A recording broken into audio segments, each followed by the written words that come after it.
home decided to watch some TV, listening to the news by Gordon Mosley, and listening to the things that he say he tracked in tonight, paying close attention to make sure I hear it right. But when I hear the things that he mentioned on the news, I had to declare them kind of thing got me confused.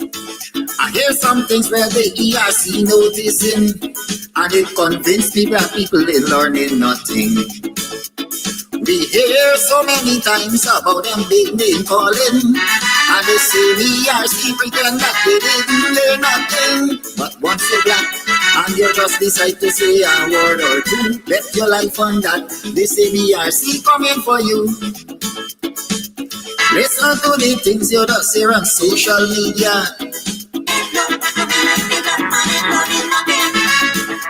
Only one set of people allowed to talk in one Guyana. I still say nothing, black people in learning. But this is my concern. I hope one day black people will learn.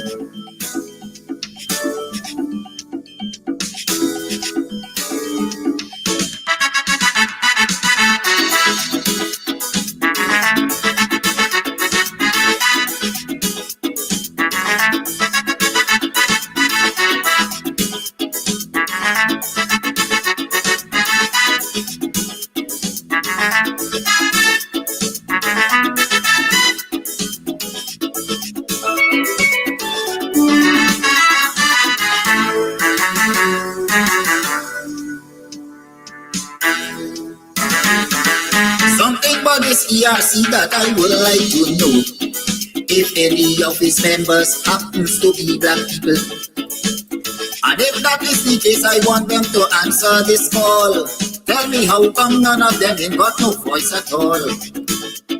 You're showing signs of weakness and you're afraid to be fair, and we see the same thing keep happening year after year. And the day will come when all this nonsense will stop. That will be the day when black people decide to wake up. Not so long ago, something terrible happened. This young Indian man want to kill out all black people by poison. But if his shoes was on the other foot, what have they now been tried? But up to this day, this ERC can't do nothing as yet. How come it's only black people committing cybercrime?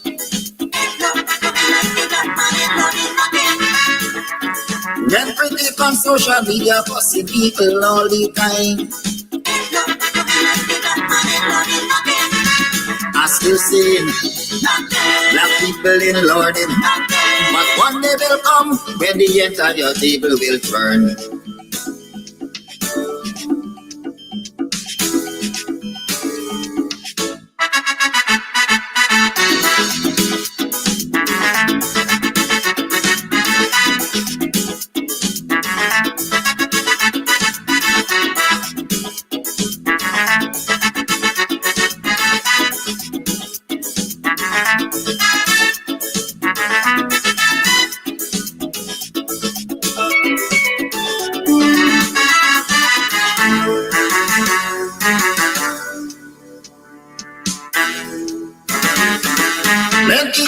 Issues we see they fail to condemn, because these people think that the law is only for them.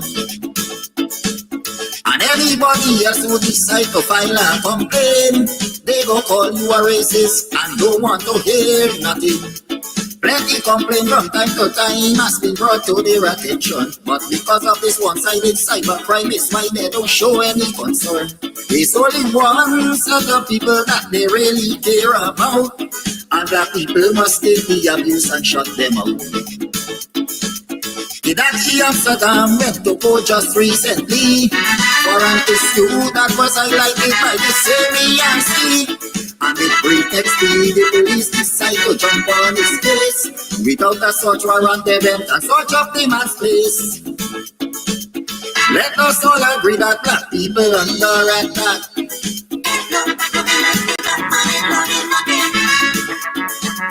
Different laws for you and me just because we black. I still singing. Black people in London. To all my black friends, we must put a stop to all this nonsense.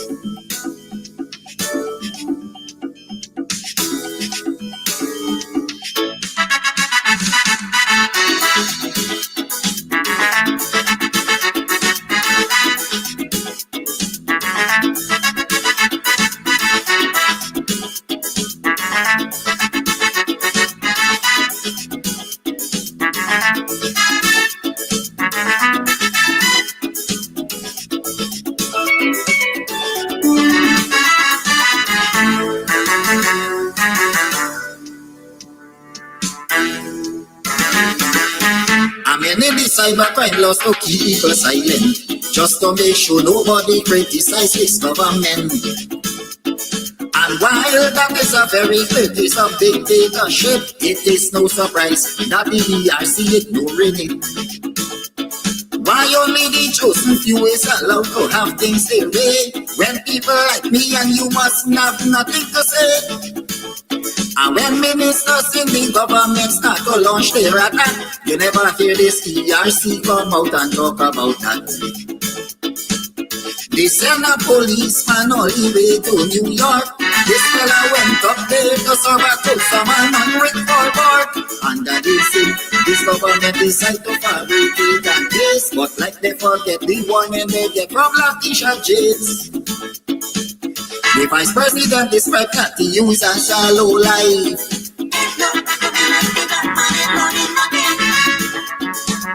Because of this kind of abuse, he don't have a wife. I still singing. Black people in learning.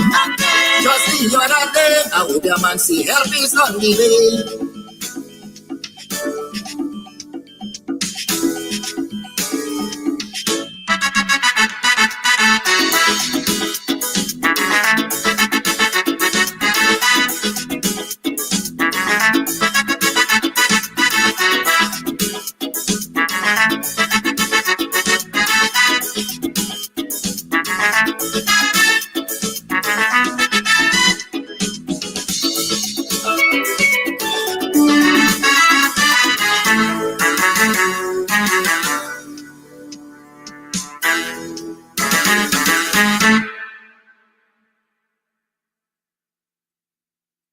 It's karaoke and oldies night this and every Thursday with Al Christie and popular DJs at Club Twilight, Sideline down Buxton North.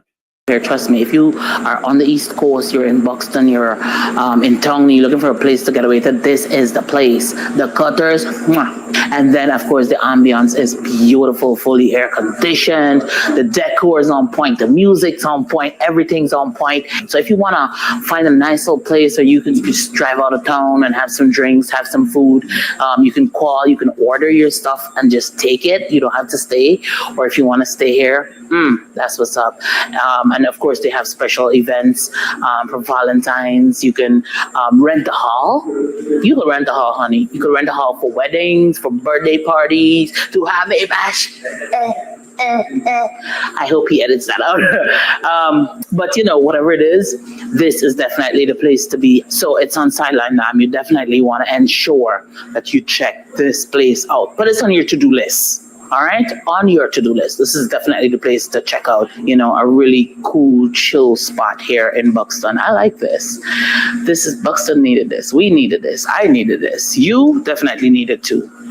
All right, so today we are here at Club Twilight up in Buxton, and we are here to talk about all that's going on up here. Trust me, if you are on the East Coast, you're in Buxton, you're in Tongley, looking for a place to get away to, this is the place. The Cutters, listen, I'll be having some just now again.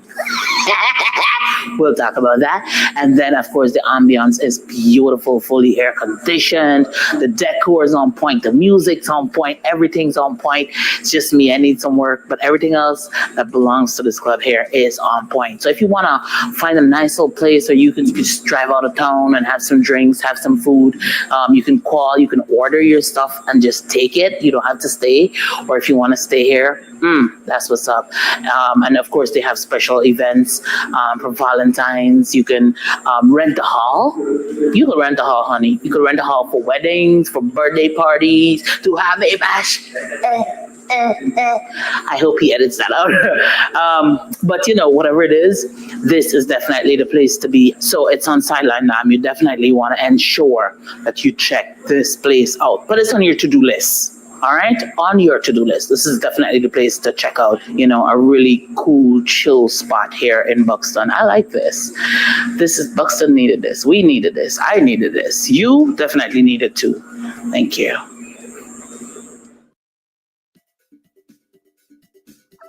Stop running around like headless chicken. Go to Ashton's Marketplace for whole and cut chicken, beef, pork, processed meats like bacon, beef franks, smoked ham, ground pork, calabresa, and lots more. Ashton's offers wholesale and retail.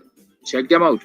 Call 613-2332 or WhatsApp 434-327-3955. Ashton's Marketplace at 72 Rob Street, Border. All right, so you might be wondering where we are. Still in Buxton at Club Twilight. That's where we are. So Club Twilight also has like an Airbnb as well. So you could come, drink, drunk, and come in the back here and lie down. Look at that. Look at that. Perfection. And the people come in the room and so on. The bed sheet matching the blind, matching the carpet, matching the this, matching the that. We know but we things in Buxton don't play with we. So definitely if you want to come and you may be having a wedding or whatever and you just want to overnight and just have a good time because you're going to be drunk. We got too much road accidents. So you definitely want to come drink, have a good time. They have several rooms that you can rent. You have your toilet, you have your bath, you have your sink, you have your dining area, you have the bed. This is nice. I like it. Anyways, to my friends and my family, if you're looking for me, I'll be overnighting. Also for those persons who are traveling in from overseas, you want a nice, cozy place out of town, then Club Twilight, call them up, look them up on social media. They have their own Facebook page, and ensure that you come up the side and have a good time. Have a good time. Have a good time. I'm sorry. That's it. Don't be a victim. Beat the heat with EC Crystals. Party ice in large and small quantities. Call 682-7981 or visit us at Club Twilight, Sideline Dam, Buxton North. EC Crystals, pure party ice. You can get meat anywhere, but for the best cuts of chicken, beef, pork, mutton, and lots more, check out T&W Harris Butcher Shop, located in the East Rheinveld Market Meat Section. Call us on 609-7168, 641-4494. Ask for Rastaman. T&W Harris Butcher Shop for the best in fresh cut meats and lots more. Planning a party? Worry no more. We have all the supplies you need. At EC Party Rentals, we have folding chairs, folding tables, square tables, round tables, long tables, short tables, big tables. We have chairs, red chairs, gold chairs, white chairs, crystal chairs, chairs of all type, throne chairs. What you want, we have. Food warmers, coolers, ice, beverages. At EC Party Rentals, we have what you need to have a good time. You plan the party, we do the work. Call us 622-5933. EC Party Rentals. Let's keep your party going.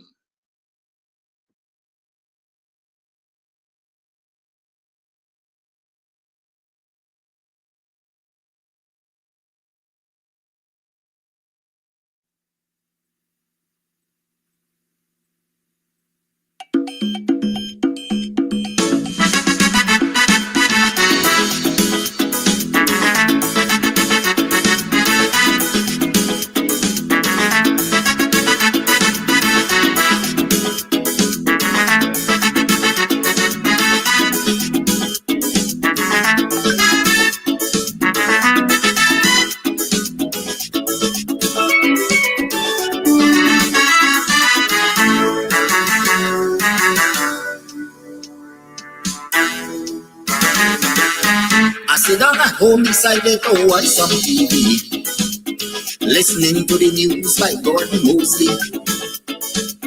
And listening to the things that he say he tracked him tonight.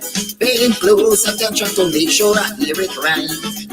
To really resist. But when I hear the things that he mentioned on the news, I have to declare that I'm nothing but me confused. I hear some things where the ERC noticing, and it convinced me that people did not see. We hear so many things about me calling, and they say the ERC pretend that they didn't hear nothing. But once you're black, and you just decide to say a word or two, bet your life on that. They say the ERC coming for you. Listen to the things you just hear on social media. Year.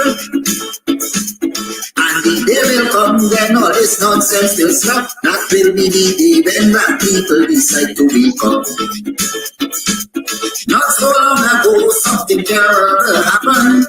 This young Indian man want to kill out all black people by poison. But the issues was on the other foot, what a day and the threat. But up to this day, this ERC can do nothing as yet. How come it's only black people commit this cyber crime?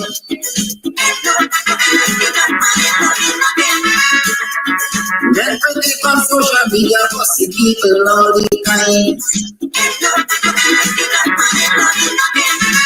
As you say, black people in London, but one day will come when the entire table will turn.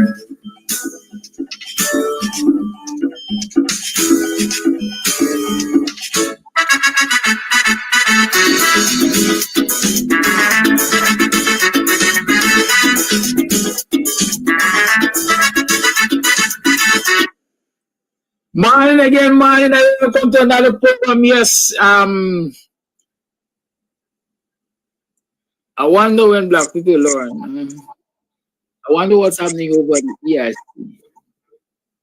I wonder why our people are all of in all of these state agencies and they don't have a voice. I wonder. I sure you wondering too. Okay, it's another Wednesday. Welcome to the program. How are you doing, buddy? Good morning. I'm fine, thanks. All right. You've been following our new Calypso? I ordered there. I might have ordered it a little bit before, but the first time I've listened to it carefully. I must send you a copy because I'm sure you will. You as a Calypso man, you know. Calypso is commentary, social commentary. I hear the PPP at it again, planning more Calypso in this year's competition. But what are you gonna do? You live in an autocracy, I guess you got to. Well, you ain't got to, but most people perhaps toe the line. Anyways, from telling you already last week to know, lots of happenings certainly have taken place. And some of them I want to ask you about. Top of the list, as you call it, seeing digging our heels in now and seeing that there must be legislation. There must be legislative intervention, let me call it that, if biometrics will be allowed to be used at the polling stations. Have you been following that? Have you noticed that statement? Yes, I have. Okay. And your take on it? There should be.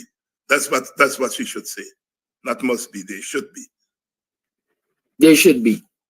And do you believe, given the fact that we've been calling for biometrics for such a long time, and in the last minute, if you want to call it, at the 11th hour, the thing has started putting up all of these barriers.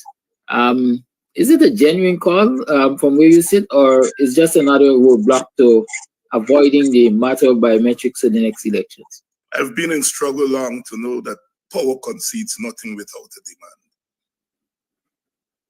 I'm being a little quiet here this morning. Well, I'm not sure everyone will get the subtleties. She would not have gotten there if we were not engaging. Sometimes you have to take things in small steps, and then you make a big leap. As Guyanese would say, don't worry, man, take worries. Indian people say, don't take worries. Black people say, don't worry. No, we are engaged in a struggle. If she had made her statement as she did 2 weeks ago and we had said, okay, no biometrics, let's just carry on, we would not have gotten this statement from her. And that is why you quote her as saying that we must. I'm saying that she should say we should. And that's our remit. To say GCOM thinks that we should have biometrics. And leave the thing about whether it's late or early, leave that to the political people. Leave that to the National Assembly. Leave that to the opposition leader. Leave that to the leader of the PPP. That's their business, whether it's late or not. It's not our business. And so when it comes to the addressing of the issue, I would say in the National Assembly, I don't know that the PPP, who holds the majority in Parliament, has shown any inclination to wanting to make any legislative change. Not even wanting to entertain biometrics at GCOM. What will it take to get those legislative changes? Guyanese might now be knocking at Frederick Douglass's grave, because I've quoted him so often. Power concedes nothing without a demand. In politics, you don't say anything. You keep doing your work, and they keep doing their work. And Bobby Seals once said, when the opening comes, seize the time. He has a whole book with that title.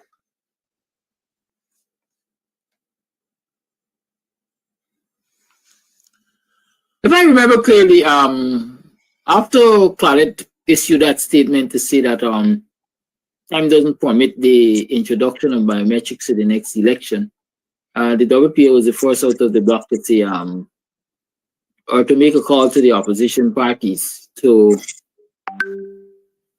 challenge that declaration, that status quo, that position of GCOM, and join forces together to really resist that kind of pronouncement and demand biometrics. Where has that demand or that pronouncement from the WPA gone? I'm trying to follow the question. Following the declaration. Yes, I got the preamble. What has happened in response to that call that the WPA made?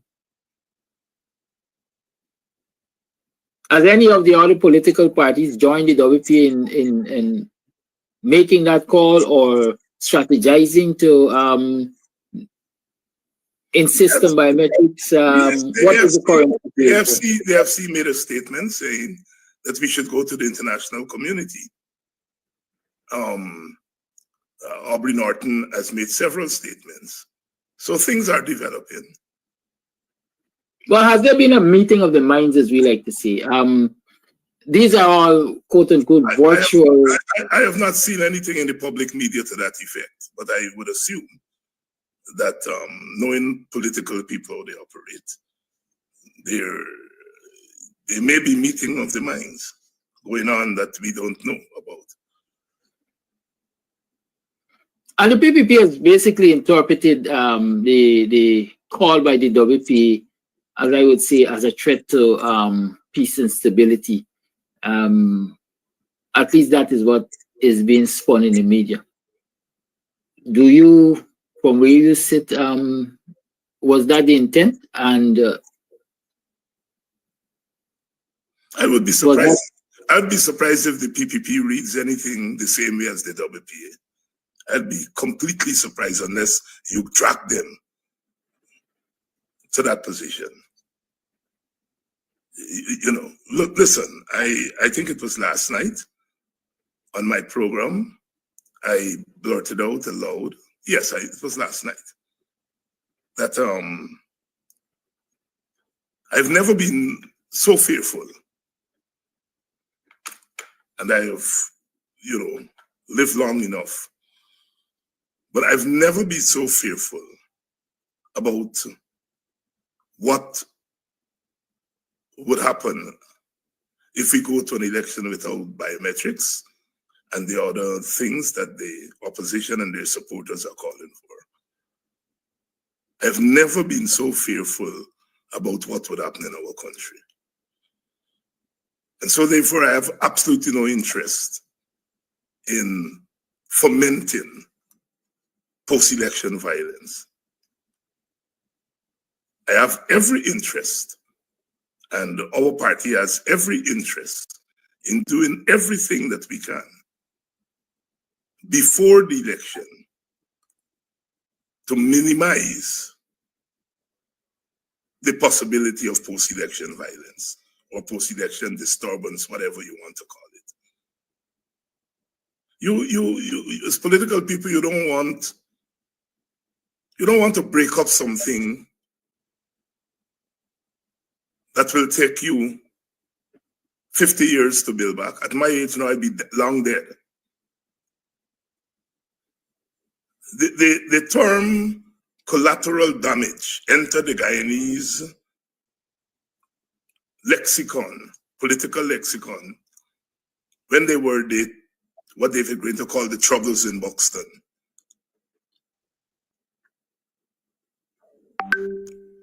And the PPP said privately to a number of people,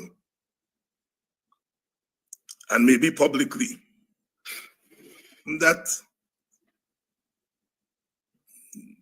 they prefer Indian people die during that period so that they can use that to go to Indian people at an election campaign and to say, you see what them black people killing you all?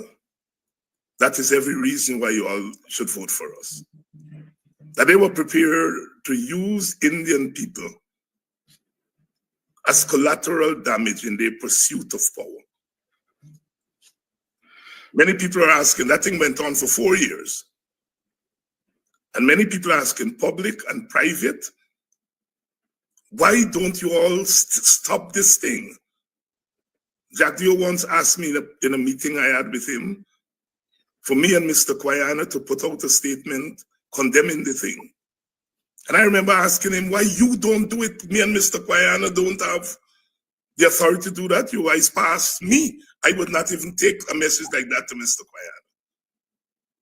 You guys passed me to ask me to do that. Mr. Guyana had already suggested to the government that it should initiate a meeting with what they call the gunmen in those days, who were hiding out in Buxton.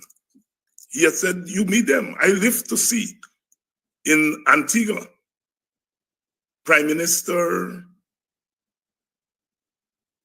met 2 months ago with gang members in a bid to stop the violence in Antigua.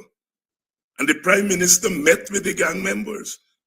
And Mr. Guyana had said that publicly. And they allowed that thing to drag out for 4 years.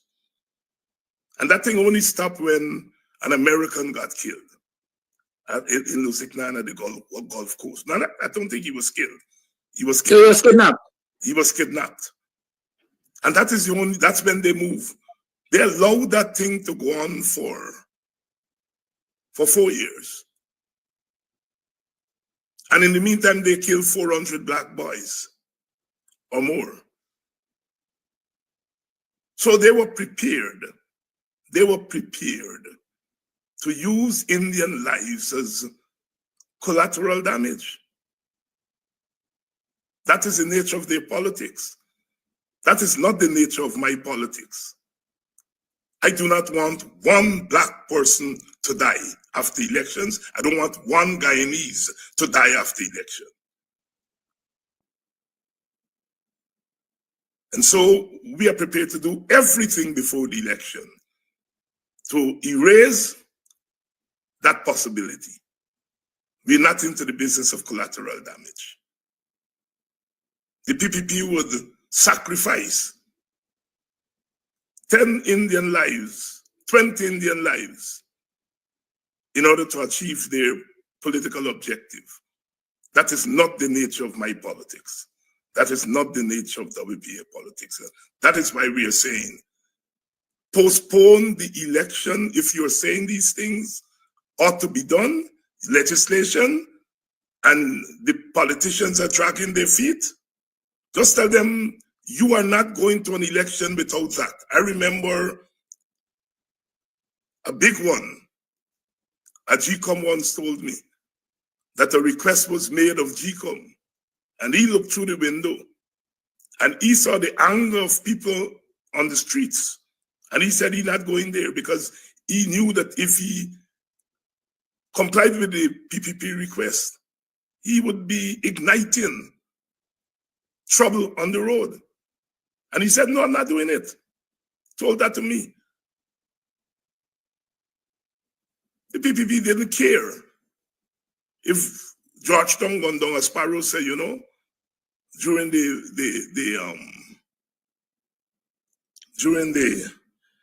disturbances of 1964, Sparrow wrote a calypso, sang a calypso. He said, I don't care if they're loot bookers. I don't care if they burn down the whole of Georgetown, so long as they don't interfere with Tiger Bay, where all them wabbing the sun. Calypso in a subtle way, you know, was pointing to the issue of collateral damage, you know. The PPP doesn't care so long as they remain in power. So when they heard us say, look, put our people on the road, let us engage in mass action. They're saying that we want to cause trouble before the election, that we want to derail the election. But I can let Mr. Jagdeo know, I know for me, I can't wait if the opportunity arises to get in the seat of government, to start to repair the damage that they have done. I don't want the election to be postponed,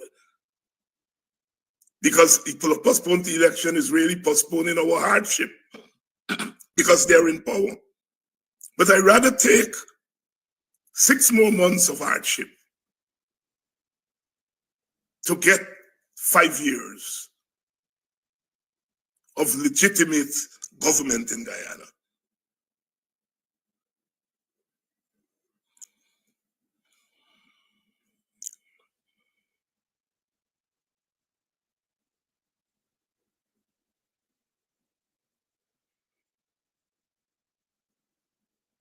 Some people seem not to mind the hardships. Some people seem not to mind the collateral damage, because as it would appear, there is no budging on the part of the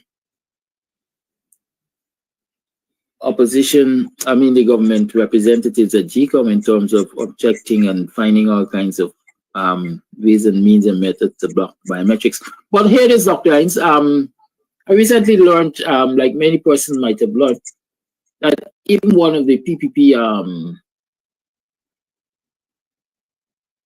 commissioners at GCOM has indicated or has acknowledged that there's a trust issue at GCOM, a credibility issue at GCOM.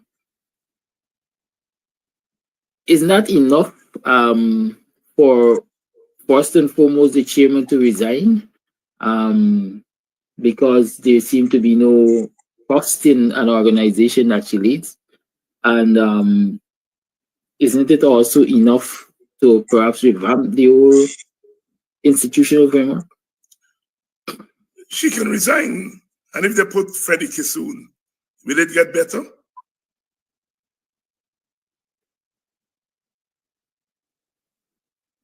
What should be done to improve the credibility? What is it we are doing now? Put pressure on GCOM to do what they're supposed to do. She can resign, and if they still don't do what they're supposed to do, we're still in the doo-doo. I don't know this resign thing, resign.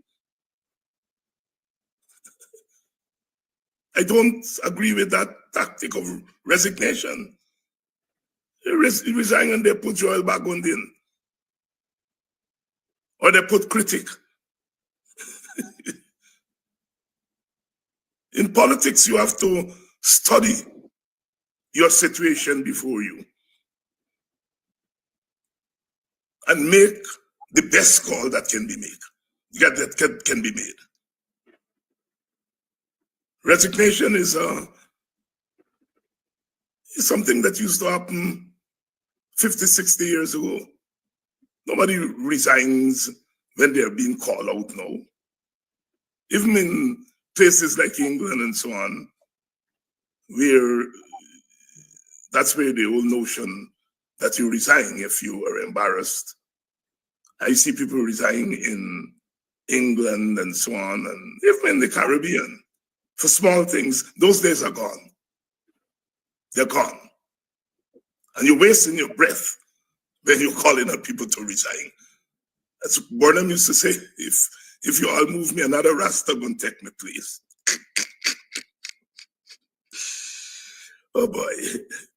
So there's no real shame now. So nobody gets embarrassed about anything. Well, no,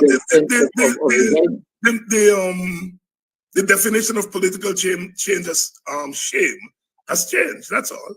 People still got shame. They're humans. But the definition of what is shame has changed. I got you there. I noticed the government is threatening to go to, well, the appeal court has ruled against the government in that teachers agency shop arrangement, I think is what they call it. That case about deducting dues on behalf of the unions and so on. The government had appealed Justice Sandil Kissoon's, I think, ruling, and they went to the appeal court, and the appeal court just simply said the ruling is correct and should be respected. But we're hearing that the government intends to challenge even that one. Why is the Ghana government so adamant that first and foremost it must be engaging continued battle with the GTU, and it must not collect dues on behalf of the GTU, first and foremost. And secondly, I also noticed that the president and vice president, I think, of the very GTU have gone to court to challenge their suspension while calling for the removal of Coretta MacDonald as General Secretary of the Ghana Teachers Union. Dig deep for us. Explain why all these, what I want to call shenanigans around the existence and functioning of the Ghana Teachers Union. Sometimes we Guyanese like to wait till it get dark in the night and then take fire stick to go looking for something which is plain before us in the day. I had an exchange with a comrade of mine in my formulation of something, and the comrade was suggesting that my formulation suggested that the GTU is a black union.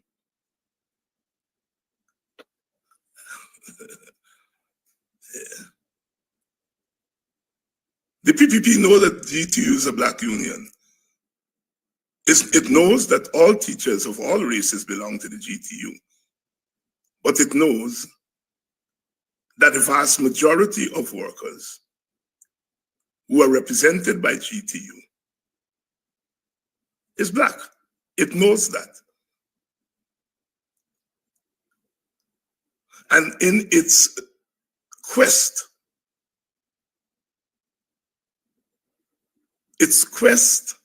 to subdue African Guyanese, it sets out to destroy all the organizations that they have a majority in. As we would say in Guyanese parlance, all the black organizations. What they're doing here to the GTU is not new. They did it to the PSU. All of us cuss the PSU, oh, it's weak and it's spineless and so on. The PPP took care of the PSU a long time. And sometimes we want the PSU to do what it cannot do. After the 1999 strike, where public service workers stayed on the streets for weeks, and they forced the PPP to the arbitration table, and the PPP agreed to a chairman of the arbitration committee who they thought would have done their bidding. The arbitration committee was 3 people: the chairperson, then the workers had a representative, and the workers chose Clive Thomas, Dr. Clive Thomas, Professor Clive Thomas of the Working People's Alliance. The government, I think, chose Mr. Ganga. And the chairperson is usually, as we have seen with GCOM, as we have seen with thing, you take a chance. And they took a chance with Dr. Armstrong. They thought he was going to bend their way. And Dr. Armstrong and Professor Clive Thomas of the Working People's Alliance, and those who listen to my program know why I'm stressing that, because some of our people are still, what did WPA bring to the table? Professor Clive Thomas and Armstrong were able to award the Public Service Union what they asked for and more. And the blowback from the PPP was exactly what they're doing to the GTU now.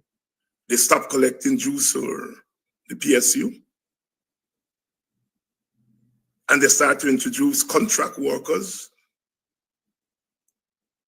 and they killed the PSU. The PSU, it's there, but they killed the militancy. And that is what they are attempting to do here with the teachers' union. The court came out on the side of the union. They got the chairman, the president of the union, and the vice president to maneuver the union to back down on almost all of their demands. And the government got its way. That is not enough. The PPP would not say, well, all right, we got what we want. Leave these people alone. No. The objective is to destroy them. They divided them and got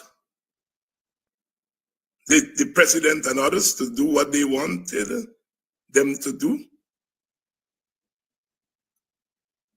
The union kick out, quite rightly so in my estimation, they kick out the collaborators, and we need to start kicking out some collaborators from our organizations. Now, I have arrived at that point, and the teachers' union did that. And the government said, all right, you're all not backing down? Well, we're not backing down. Because our ultimate objective as the government is to bury your union. So we are going to the CCJ where we think we are friends. Nandala said we don't have friends in the Court of Appeal. So we're going to the CCJ for the CCJ to give us a bigger hammer to destroy the GTU. We are in the midst of political contestation. The GTU members are fighting back, some of them in the leadership. That is why the government is forced to go, well, what people used to say, may go climb the step for you. Mean the code step. If the teachers' union was not fighting back, they would not have been forced to go. And if the courts, starting with Justice Kisoon, were not standing up for principle, the story would not have gotten as far as it has gotten here. My brother Kedaki And my brothers and sisters on this live, understand that while in some instances we are doing nothing, in other instances we are doing something. Human beings are complex. And one of the things I keep saying when I come on this program, because I have to fight here more than I have to fight in other programs, to explain that there is never the case where we are not doing anything. We may not be doing enough. Things may not be moving as fast. In some instances, we get knocked down, but not knocked out. One of the things I learned in politics, once you admit that you get knocked down, knocked out, you pull yourself out of the game and you concede a moral victory to the other side first, and then you give them the position, the opportunity to claim total victory. In politics, you have to understand that you're dealing with human beings. Human beings. You look at slavery, which is perhaps the most heinous, not perhaps, the most heinous system ever created by mankind. From the first day they pick up those people on the shores of Africa, they start fight back. Before they meet across the Middle Passage, they're fighting. It's natural for that to happen. But slavery went on for 400 years. And at one time, the literature, even academics, would suggest that Black people never fought back until Black scholars started to do research. We had the rise of Black studies. And people started write books on slave rebellions. And people of my generation said, oh, yeah, we fought back. Prior to that, the books we were reading suggest we lay down and dead. I always heard some of our own Guyanese scholars, most of them, used to say Kofi was defeated and the Bobby's revolution failed. And I remember my countryman used to challenge that thesis.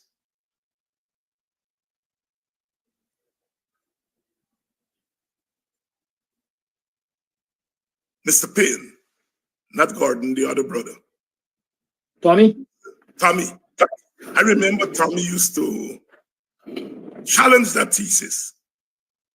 Some well-meaning scholars, in those days, scholars used to look for easy answers to things. And then Tommy used to say, no, the revolution didn't fail. And I have lived to now hear some of us are even making the point that the Bobby's revolution was perhaps the first successful slave revolution before Haiti, because they held the colony for over a year. If that is defeat, then I don't know what is defeat. And we have to be very careful as we are fighting now. Because when you tell your supporters, well, the PPP not do nothing and that thing, it has an effect on them. You have to tell them that it is not enough. But you have to also tell them that what we are doing are bearing dividends. Sometimes it's not self-evident.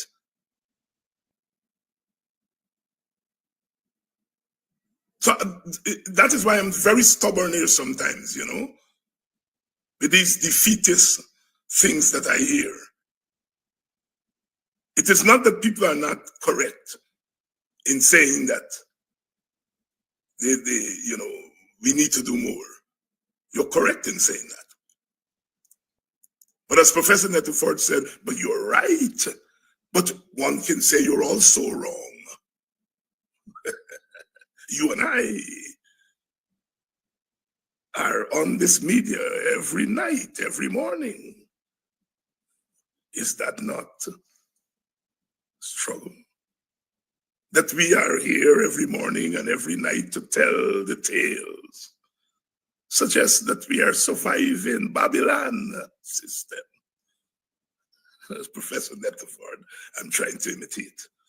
No, our job as scholars and activists is to point out the truth, to urge our people to do more, but also to tell them that they are winning even when they themselves do not realize they're winning.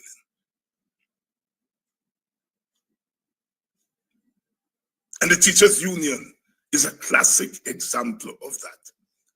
As to those who have gone to court, sometimes in politics, you have to welcome some things. That they have gone to court, they have made the case in going to court and saying Coretta McDonald is the cause of the government pressuring the GTU. And Coretta McDonald is the cause that she politicized the strike because she belonged to the APNU and she's a parliamentarian. That they have gone to court and put that on record. They have justified their expulsion from the union. Because what they're actually saying, yes, we colluded with the government because we don't like Coretta McDonald's politics. And so, it is not that it's not that we didn't know that. It's not that our supporters don't know that. But to hear them justify it, it strengthens what we already know. And there may have been some people who were, a little bit doubtful as to whether these boys actually collaborated. No, they're admitting. So let us stay there in court. As I said on my program, Coretta McDonald has 1 million more political and revolutionary balls than those little pin-head boys before the court will ever have. When we are ready in the Black community to give out awards to those who stood the test of time, that lady must get the biggest award.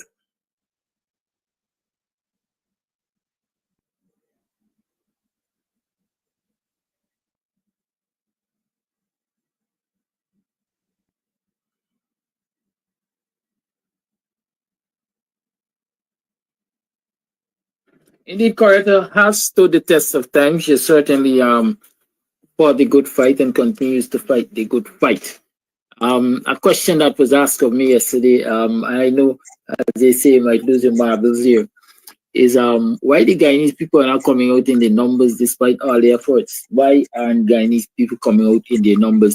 In that call you made on behalf of the WPA for people to basically fill the streets No, to reject no, I didn't make that call for people to stay in the streets. I made the call for the joint opposition to mobilize people to come on the streets. I live long enough to know people don't come out in the street just on thing. They're not mad people. We call on the joint opposition to mobilize people. I know, I am supremely confident that if and when the joint opposition mobilize people to come on the road, people will be on the road.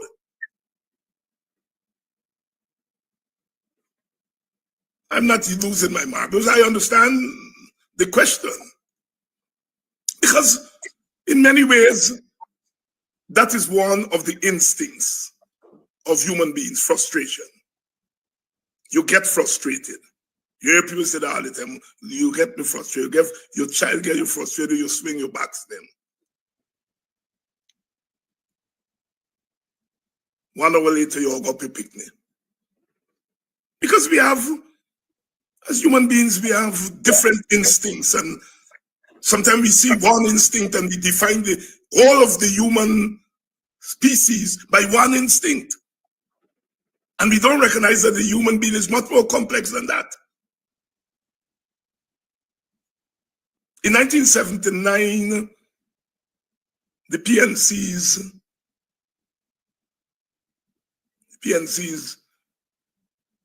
Office General Secretary and the Ministry of National Development was burned down in July of 1979, and the police was ordered to pick up the WPA because Mr. Burnham and others felt it was the WPA who burned the place down. The WPA had been struggling for 5 years since Rodney came back, and the WPA was born in 74, struggling to get 100 people at public meetings. They used to have big meetings in Linden, Buxton, and Georgetown. Nowhere else. Rodney would go and talk to 10 people. People say, and I understand even Rodney himself started to wonder. He wasn't wondering whether the people were doing something wrong. He was wondering what is it that the WPA is doing wrong that we are not getting people on the streets? He didn't wonder what the people were doing wrong because he's a knowledgeable man and he understands the struggle. He was wondering what we in the WPA were not doing right to bring people on the road. But we continue to do what we had to do. We continue to talk to about 50 people and 40 people and being called a small party, and Burnham used to call us the worst possible alternative and so on. And then those guys got arrested. And, the 20, 30 of us in the WPA, we would go at nights. I think they had Rup Narayan at Ivleary, and they had Rodney somewhere else. But we would go in front of Ivleary and stay there all night, keeping vigil. And then they brought them to court. It was a Saturday morning. And I remember coming down from Buxton in front of the court. When I meet there, I see hundreds of people in front of the court. I said, well, where did people come from?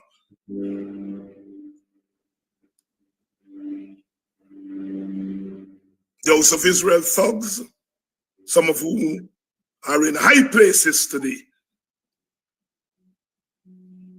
They attacked the crowd and killed the Catholic priest, Father Dark. The rest is history.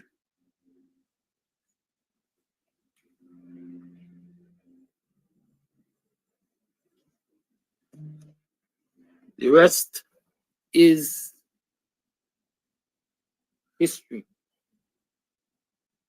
I wonder if it's used in the making in this election.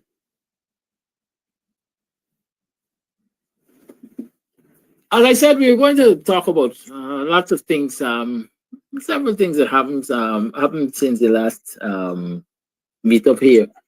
I want to turn my mind to what's happening in the US quickly, because of the fact that it has impact on Guyana and might very well impact the local elections here.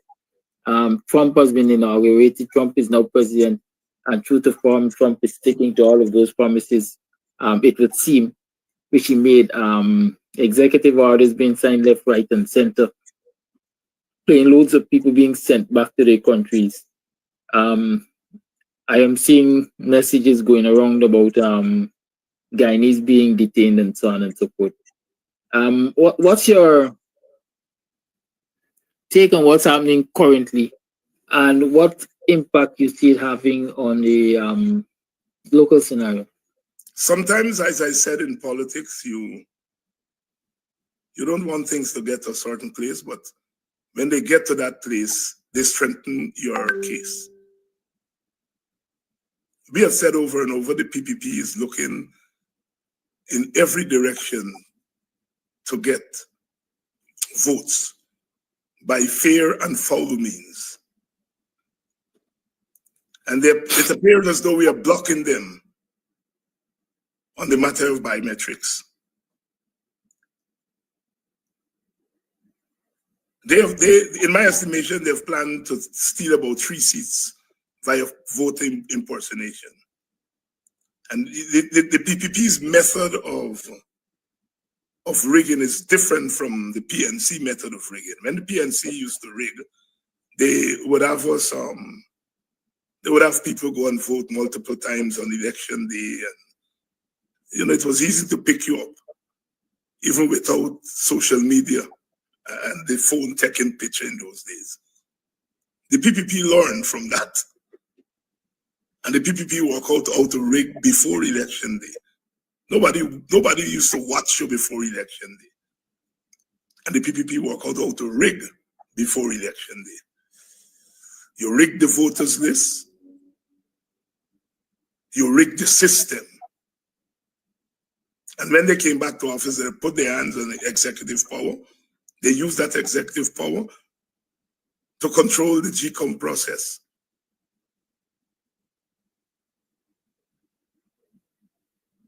And that is how they've been winning elections. In the United States of America, the Republicans figured out a long time how to win elections, presidential elections.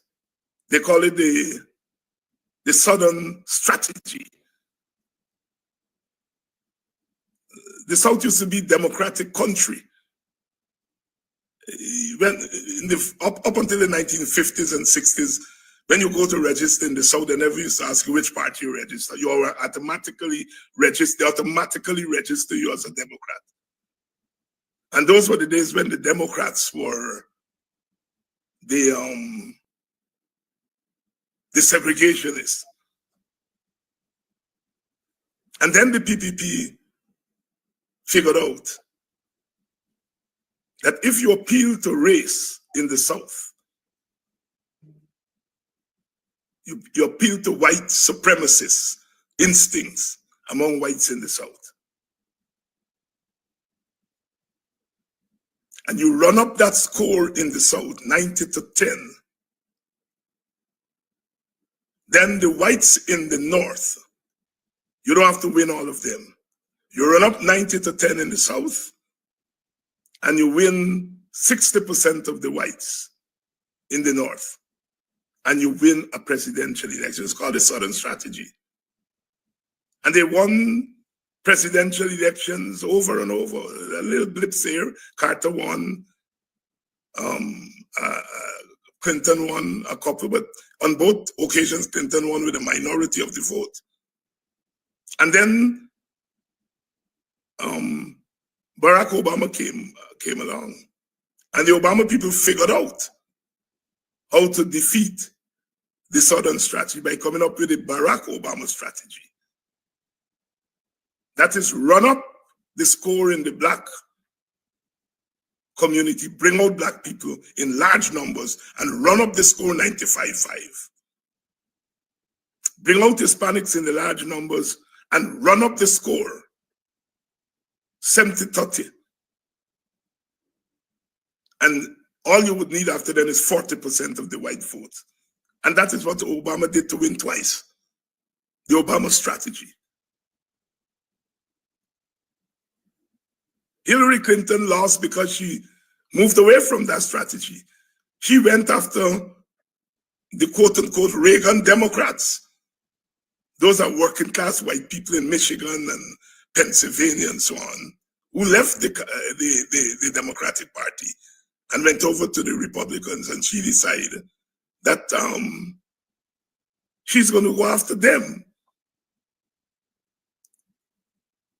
And we are reaping the rewards of that. No, the Democrats are reaping the reward. Because as she turned her back on Hispanics, turned her back on the African Americans, in pursuit of what they call ethnic white working class. While she turned she back, as old people say, when you left your coop open or got somebody else coop, they could think. When you turn it back, you see where the Hispanics are now. The Republicans worked on the Hispanics. And that 70-30 that Obama run up in the Hispanic community is now down to 55-45.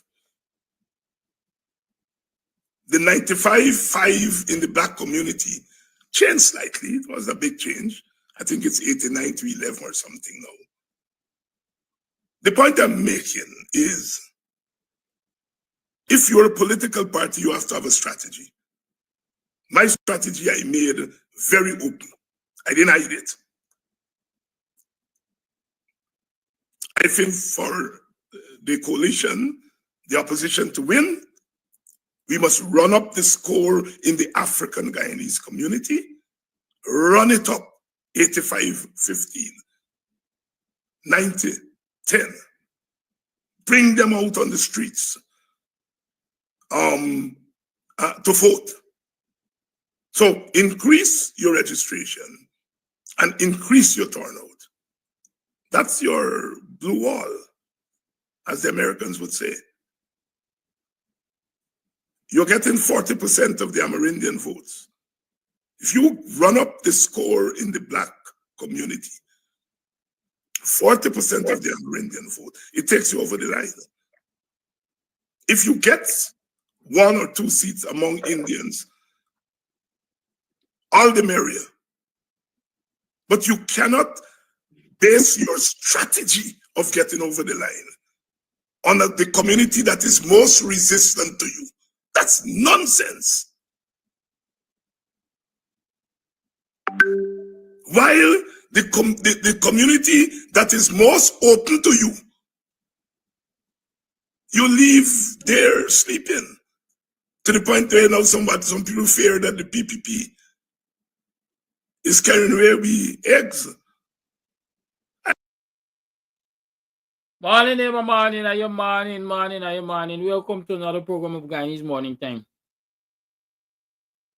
I am your host, Kidaki Amsterdam. It is 19 minutes past the 7 o'clock hour on the 30th day of January in the year 2025. Welcome to the program. How have you been? How was it yesterday? How was your last night? How you get up this morning? Which side of the bed you get up on this morning? I hope Guyanese are now able to build bigger bedrooms with all of this development that is taking place, so you can come off on different sides of the bed. But you and I know that is not so. At least it is hardly a reality right now. If you look at the low-income homes that the government has constructed or claim to have constructed for low-income people, then you know, when you come off, the one side of your bed is in your living room yet. But we're going to talk about that some other day. Right? We have Mr. Jordan this morning. It is Thursday. And like I said to you yesterday, I'm a bit under the weather. So I definitely am not going to be here with him. I'm going to be catching some rest or relaxation, whatever, while Mr. Jordan talks with you this morning. I hope he's tuned in already so you get a memo. Right? But how have you been? Have you been able to make $1 out of 15 cents yet? You know, chi boom boom sitting on a fence. She tried to make $1 out of 15 cents. That is what Guyanese are about right now. We're trying to make $1 out of 15 cents. While the budget debates are taking place, if you want a better indication of poor management of your economy and your resources, look at the several hours of blackout power cut last night, power failure last evening, while the budget debates were taking place. Couldn't be a starker reality check for the PPP as they're waxing lyrical in Parliament. Oops! There goes the light. Imagine 2 power ships costing us billions of dollars annually. Billions of dollars annually. And we still have to endure power outages, as some might say, when least expected. I wonder what the excuses are. I'm waiting to hear them.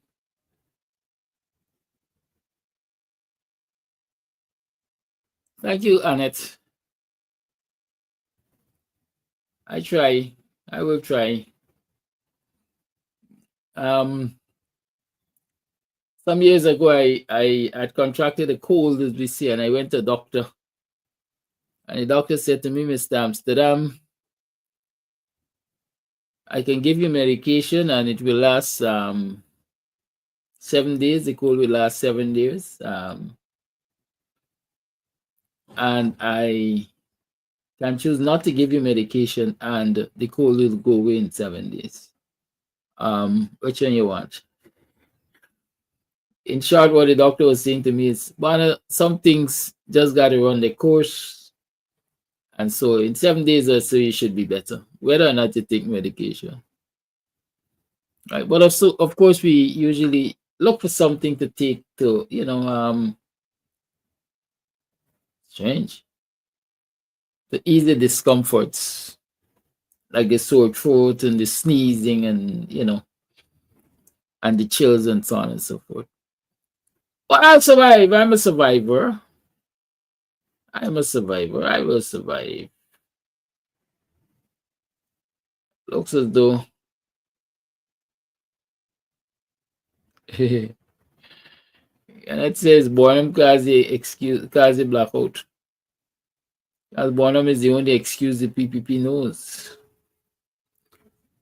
I know the song Blame It on the Rain. These people are consistently blaming it on the dead. Imagine they said it is a coalition that caused the failure of Gaisuko. I have some information I have to I have some information I will share with you on Gaisuko from since the days when the EU indicated to the JAGU PPP that listen, y'all got to start diversifying that is because we are not going to be able to give you preferential prices anymore. And so we'll talk about that. Maybe that day I'll ask Mr. Jordan to join me so together we can talk about sugar. Sugar and the mismanagement of sugar. And just as our billions were spent on that so-called modernization plant for sugar, and we are in a far worse state than we were then, I fear that with the gas to shore or gas to energy, whichever one they're calling it, operation, we might end up in a similar situation. Jagdio is like King Midas. Well, the Rodney version of King Midas. King Midas was is legend that anything he touched turned to gold. And in the days of Rodney, he told Boredom, he said, everything you touch turned into shit. That's what we got in Jagdio. So let's look and see where this gas the energy going. Mr. Jordan, good morning. Welcome to the program. Heads up, in case you didn't get the memo, you're going to be all alone today. I am resting. Or so they say I should rest. I'm not at 100%, so I understand that. How you do? Good morning, Clancy. Good morning. For Thursday. Every now and then we go under the weather, and sometimes we have to listen to our body.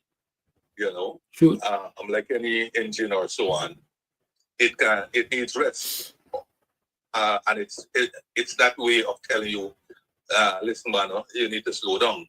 You can't go at 140, 150 all the time. You got to be in cruise mode. So this is what sometimes the body tells you.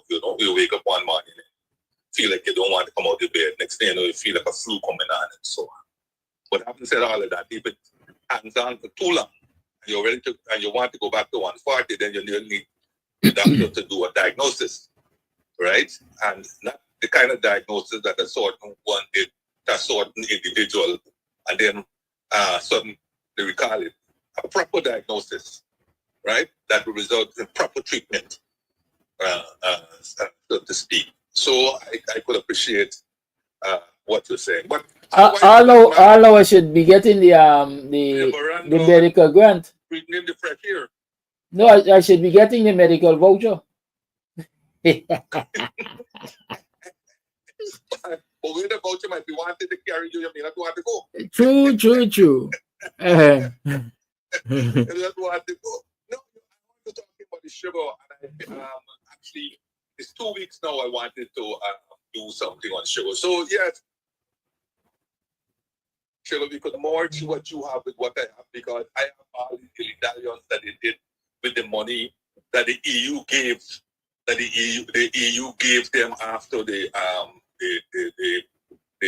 guaranteed price had gone, and this squandermania and the losses, that how much of the money that was actually sort of come to us that we lost because we couldn't achieve certain targets and so on.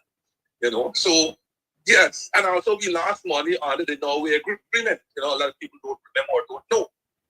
Right, the Norway agreement had started out of that 250, roughly I think 250 million US, and we lost money because we couldn't meet certain targets. Right, so I think we ended up getting roughly just over 200 million or thereabouts.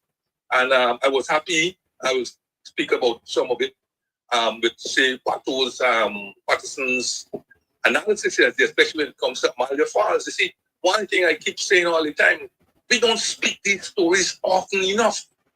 We speak it one time and then we go on like gorilla. You know, we make an attack.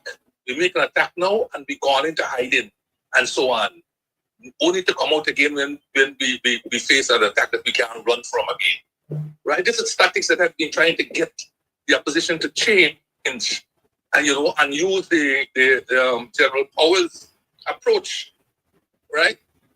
Which is complete dark stout. You know, but you can't get them. You always want to listen to the Amalia Falls, and I have more to add on the Amalia Falls because of the time he had yesterday. He couldn't really bring all of them.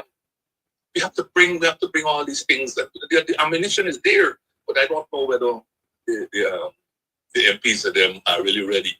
But I'll come to some of that in what I want to talk about today, and of course the whole car. I call the car ship, not car power ship, the car ship, right?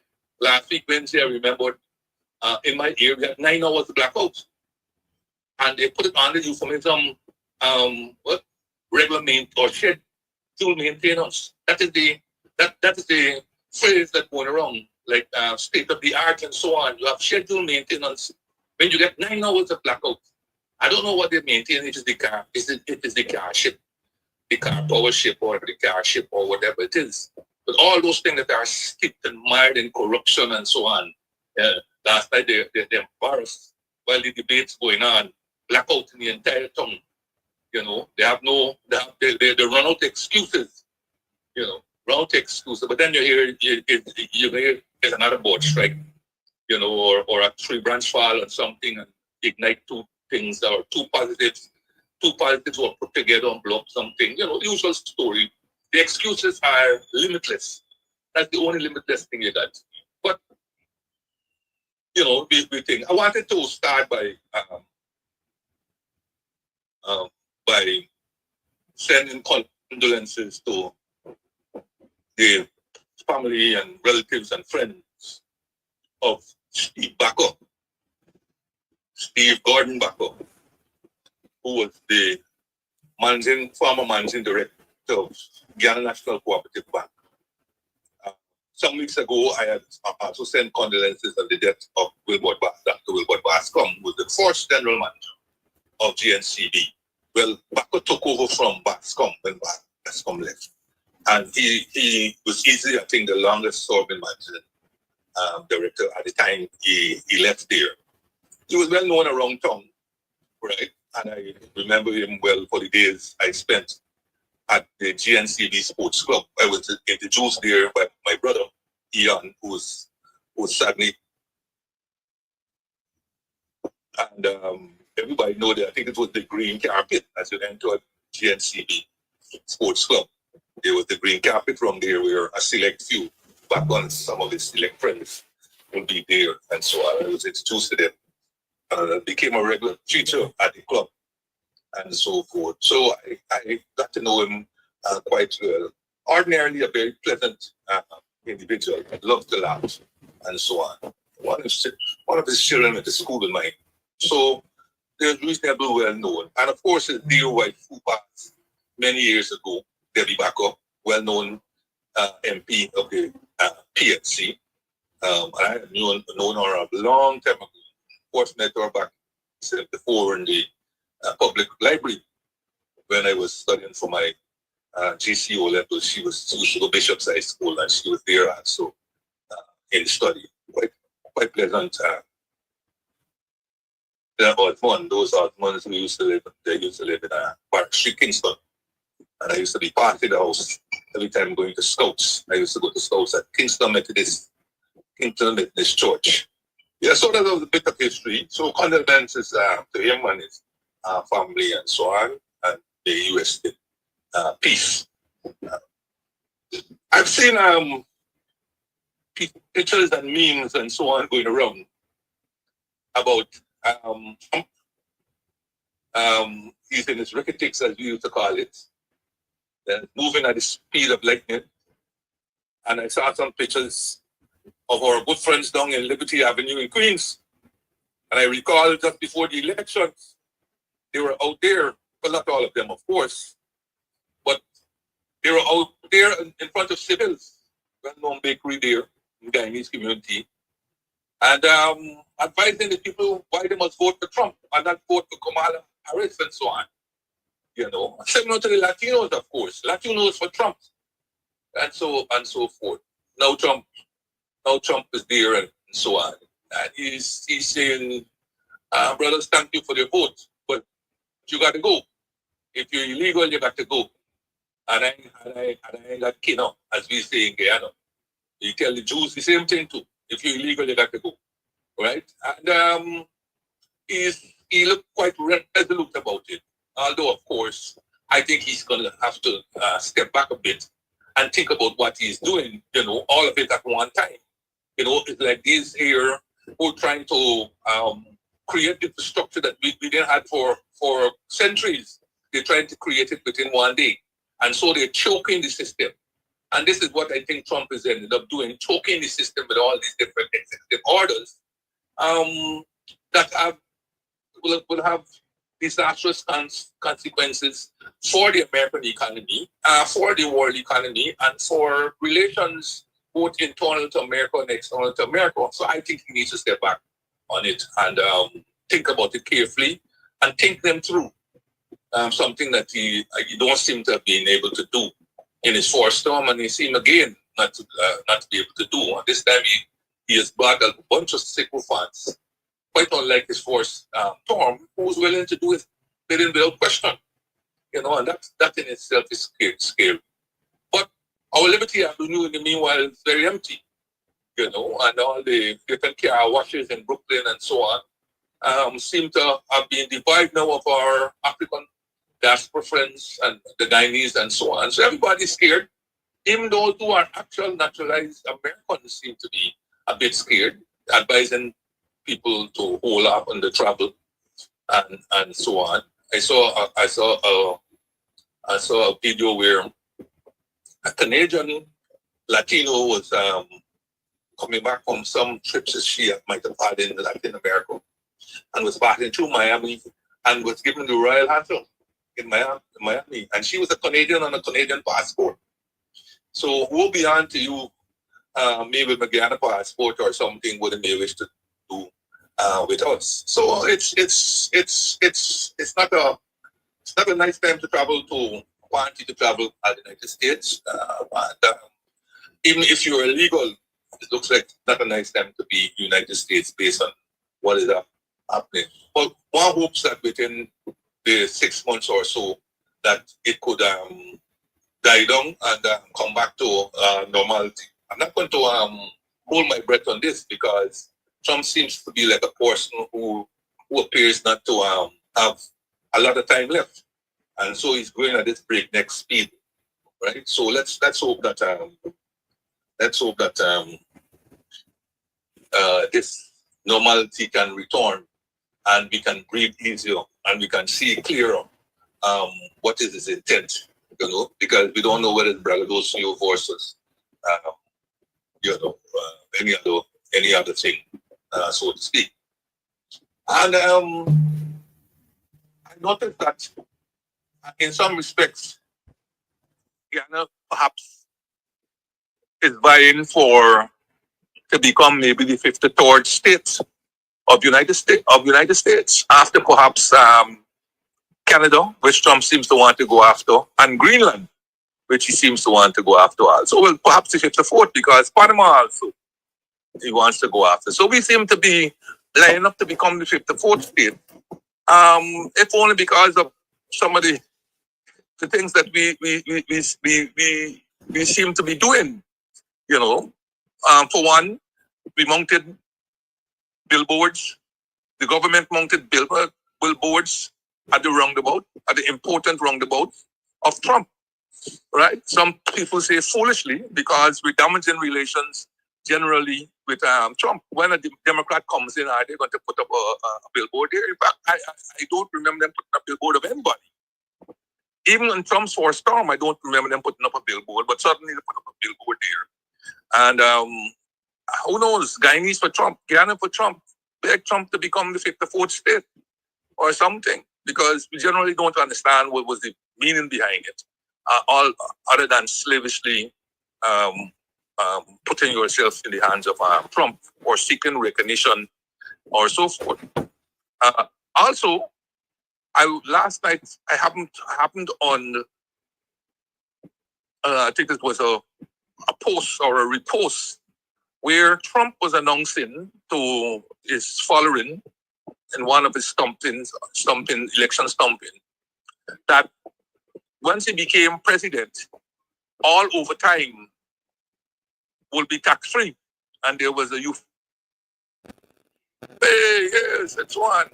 And he was extolling the hard work of the public servants who have to work overtime, and the firemen, and the policemen, and the nurses, and the cleaners, and the garbage thing, and so on. And he was extolling them and saying their overtime pay will now be free. And lo and behold, in budget 2025, is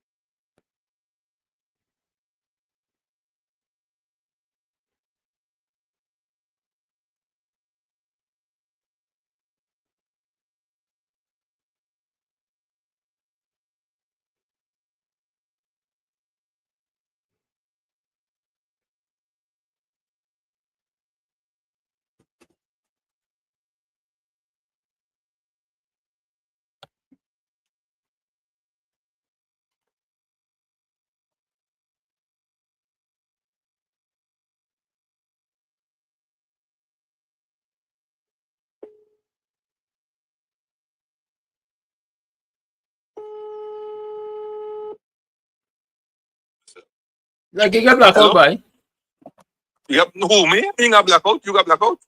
the car drop. I don't know why the car drop. I don't know why the car dropped. All right, you all know the last thing you said was budget 2025.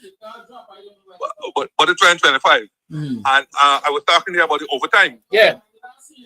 Yes, and that's why you have to stick around, because unless the people say, I won't know that the car dropped, and to be able to tell you.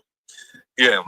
Yes, and I was saying that lo and behold, in budget 2025, you suddenly out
Can more be inferred from these visits?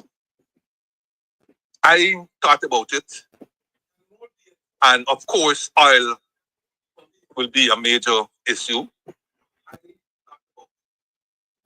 Definitely, oil will be a major issue.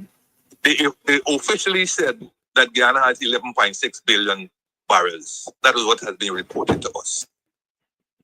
But we all know that is far from the truth. You had 5 discoveries last year, and you had a number of discoveries, I think about 11 of them, since the last official announcement of how many barrels we have. And we haven't heard any update since then. And now we have in the public domain estimates that have been made by a number of people, local and international, that puts those discoveries to as much as 30 billion barrels. And I would think that for 3 secretaries of state to visit Guyana within the last 5 years means that our reserves are somewhere around that 30 billion or above. Because 11 billion, yes, it's, it's thereabout and so on. Venezuela has 200 plus billion of heavy crude. And if we have in 30 plus billion of light sweet crude, that says something that will indeed secretaries of state visiting and other top level officers, not only the secretaries of state, but a number of other top level. Who knows? We may get a visit from Trump before his 4 years are out. That would be the topic on the icing of the cake. Worry to make a 1 hour stopover into Guyana. Trump stay where you are, boy, because that might embolden our present government into becoming a dynasty. Well, of course, seems to be high on the agenda. And the secretaries of state ensuring that we don't tinker maybe with the contract, to ensure that Exxon and who knows Exxon and Chevron can now be given additional fields, perhaps, and so on. But however you look at it, oil obviously has the attention of America, and us being a reliable producer and a reliable seller to America. So that is come. Of course, also the high-profile visits is to push back the Chinese presence in Guyana. Clearly, that has to be an objective of their visits.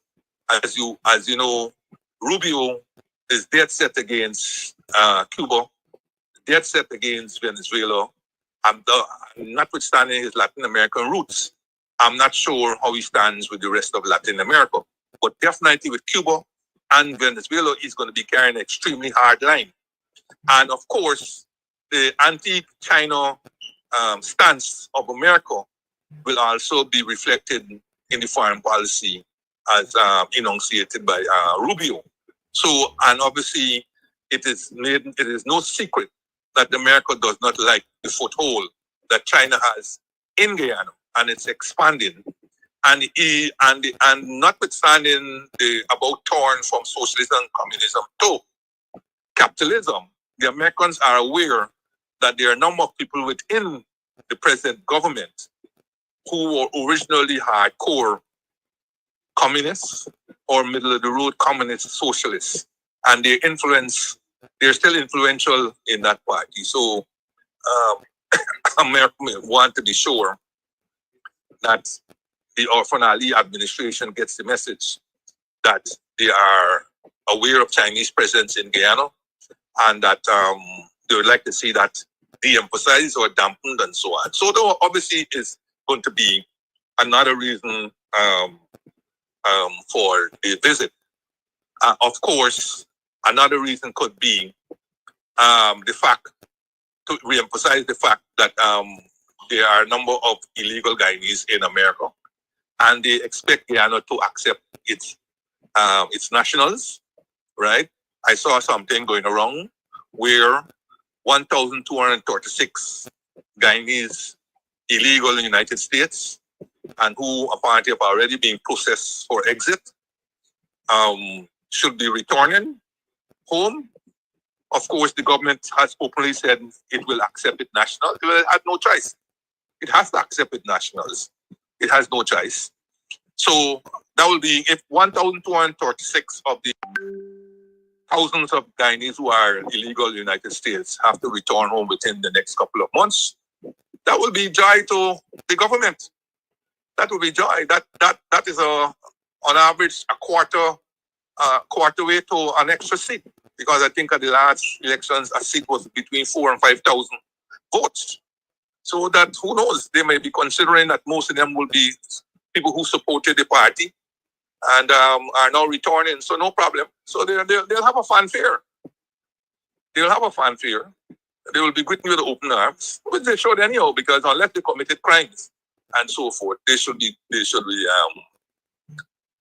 welcome back home, right? And many Guyanese left, and their purpose was most of them was economic, right? That they couldn't make it here, and they left, and so on. So there's no shame in the game unless they have committed crimes, and crimes of a serious nature, not the petty crimes of spitting or jumping a turnstile or so on, because all those will be sent back home anyhow under the laws of America, that they would committed crimes, whether civil or petty or otherwise, all of them will be sent back. So I think Mr. Rubio's visit clearly has to do with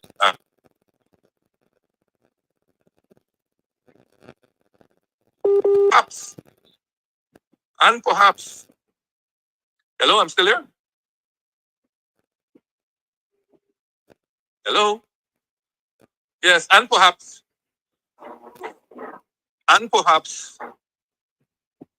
non-citizens, illegal migrants, because it seems as if America is shopping around for space for illegal migrants to be kept someplace other than America. I noticed that 30,000 will be sent to Guantanamo base. And then some other countries have begun accepting illegals who are not their citizens. If I read correctly, I think Mexico might have accepted some, and I don't know whether it's for the purpose of transition, whether they're transitioning to other countries that they should be. But I think, who knows, that may be one of the reasons that he might be here. It could also mean that they may entice the government to accept even more Venezuelans who might be fleeing based on whatever maneuvers America may have in mind for Venezuela. Who knows? So there's a lot of speculation as to why Mr. Rubio is coming to Guyana so early in his tenure, or why he slated to come to Guyana so early in his tenure. Ravi Dev, on a number of his writings, had been putting out that as part of our defense, we should think about America establishing a base in Essequibo. Now we know that if such a thing were to materialize, it will have heavy backlash from our Latin American and South American neighbors, and our CARICOM neighbors, of course, it will have. But in the context of the bellicose behavior of Maduro over the last almost a decade already, because we came into power in 2015, and he started ratcheting up his behavior. So it's almost a decade already, that we will have to get more serious, because the soft diplomacy doesn't seem to be working. In fact, between 2015 and now, Venezuela has gained or has done things that would have allowed them to gain in terms of the diplomatic approach.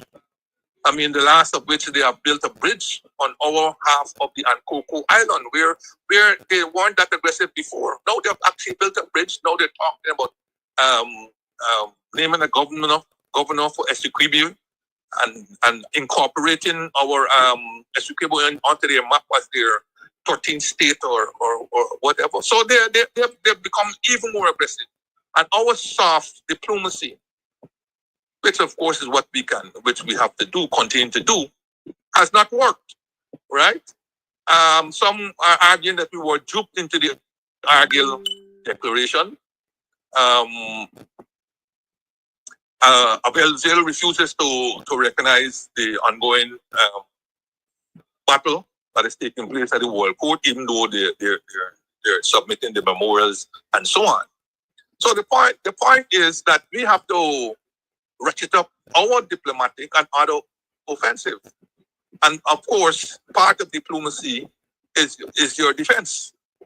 Is your defense. And since we don't have the power, the financial power, we will never have the material power, no, we will have the manpower to match Venezuela's, then we have to incorporate all other assistance that we can get. So notwithstanding that a base for which I think America might be favorable, because at one time they were suggesting broadcasting facilities to be put down there. There was another time when Beale Aerospace was to be sited in the Essequibo region, and so on. And all these were shut down by the domestic government at the time. I think our whole idea of survival, which has, and our survival instincts has to be kicked in, and we have to do all that is necessary to ensure our survival. And if that means granting America permission to establish a base in the Essequibo region, I think that should be on the table. It should not be dismissed as before, because times are changing, and we have to use all resources and all means necessary.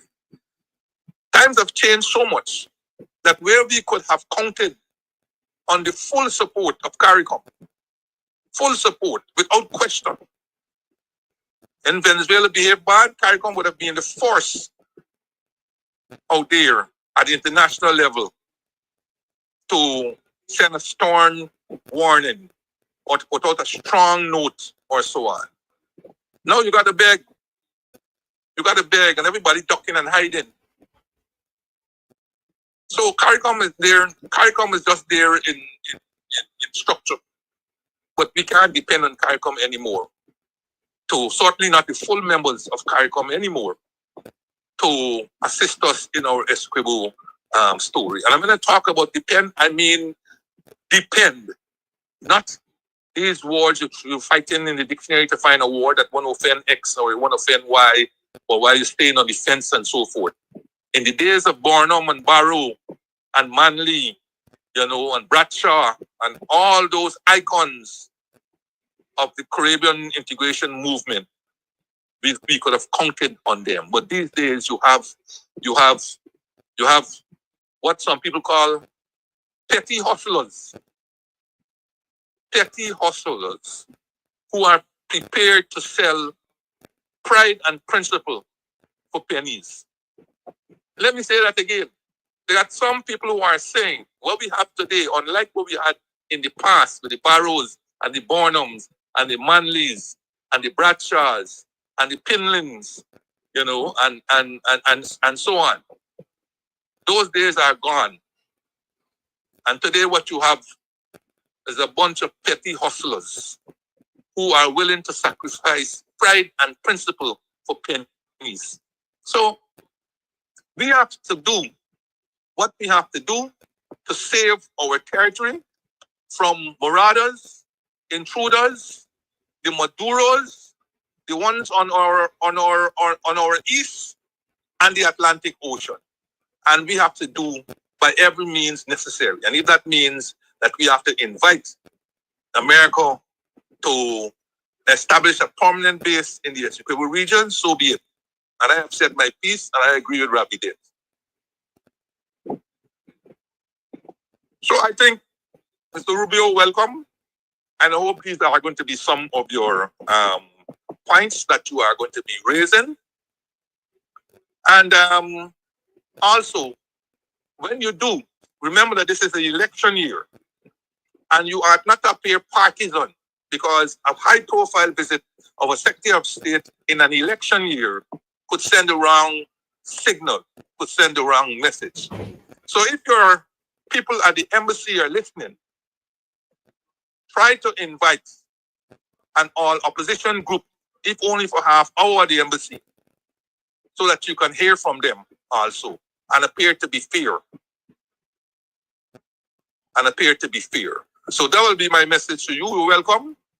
And so take some of these points on board and also try to meet an all opposition group, if only for half an hour, so that it doesn't appear as if you are assisting the incumbent in their election, because they will definitely use it on their election trail, whether by way of photos and so on. They will definitely use it. It will be a feather in their cap that all three secretaries of state visited when they were in government.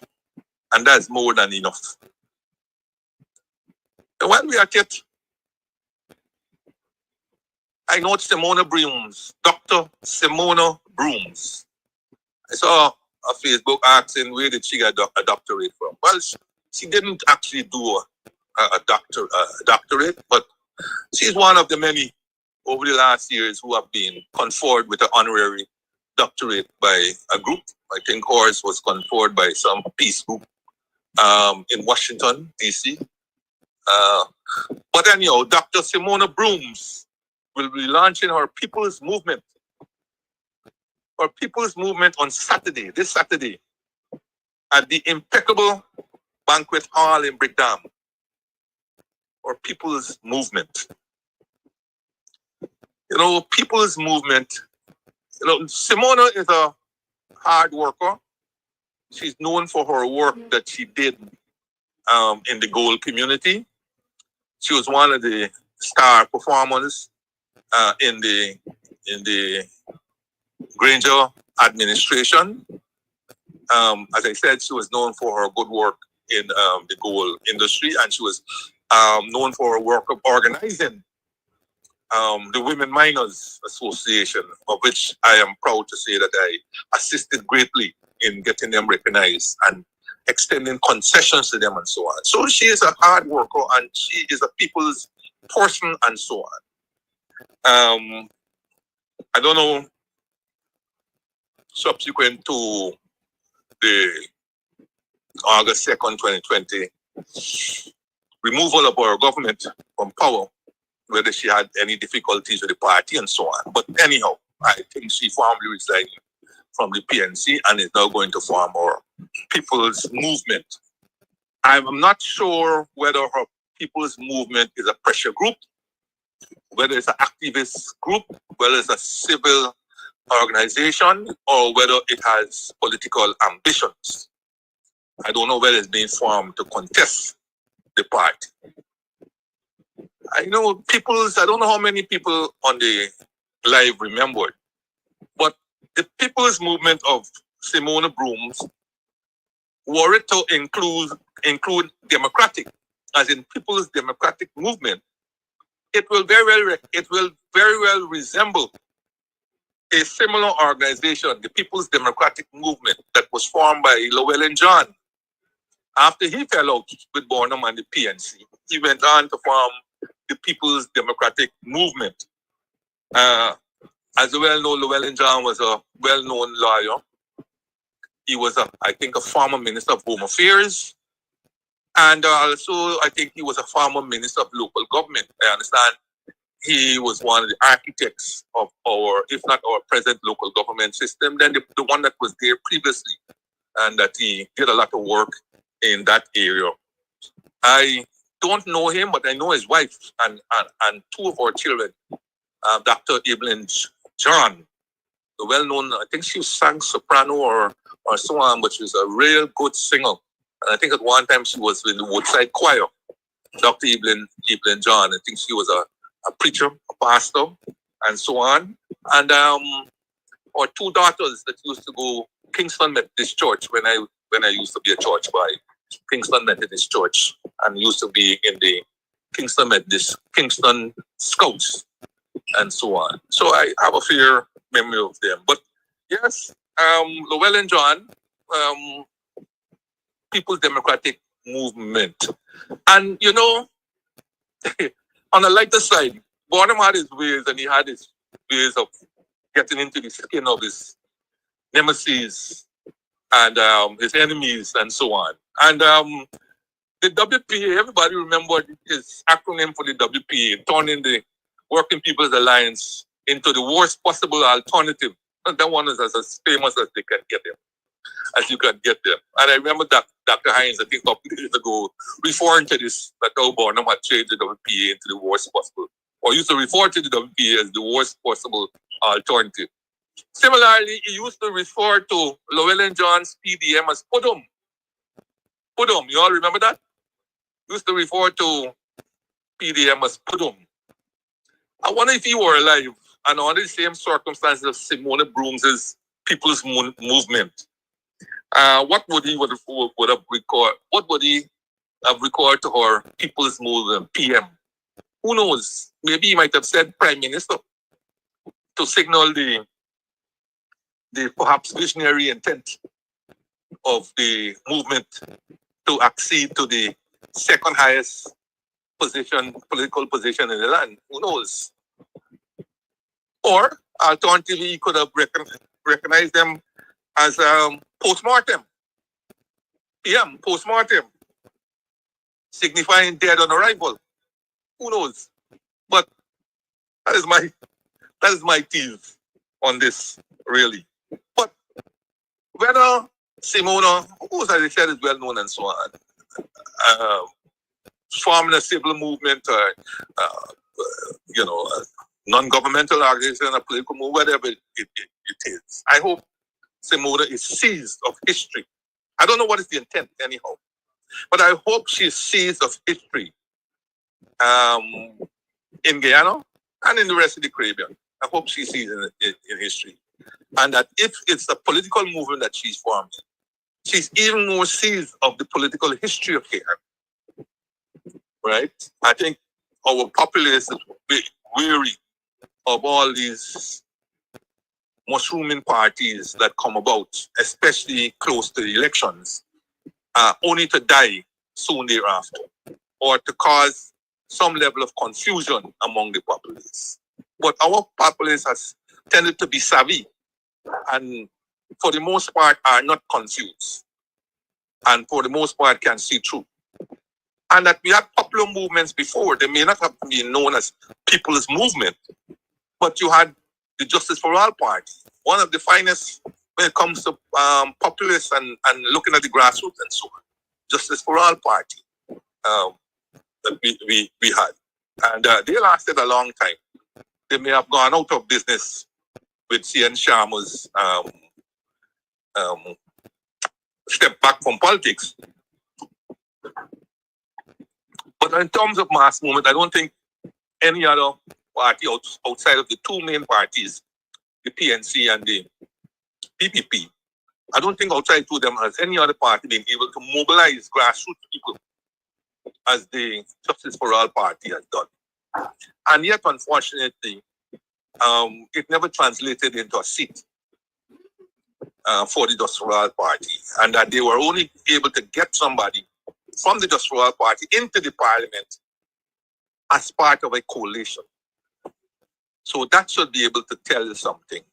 That should be able to say something where it's concerned. To dislodge long-standing parties in Guyana and throughout the Caribbean has proven to be a very difficult task.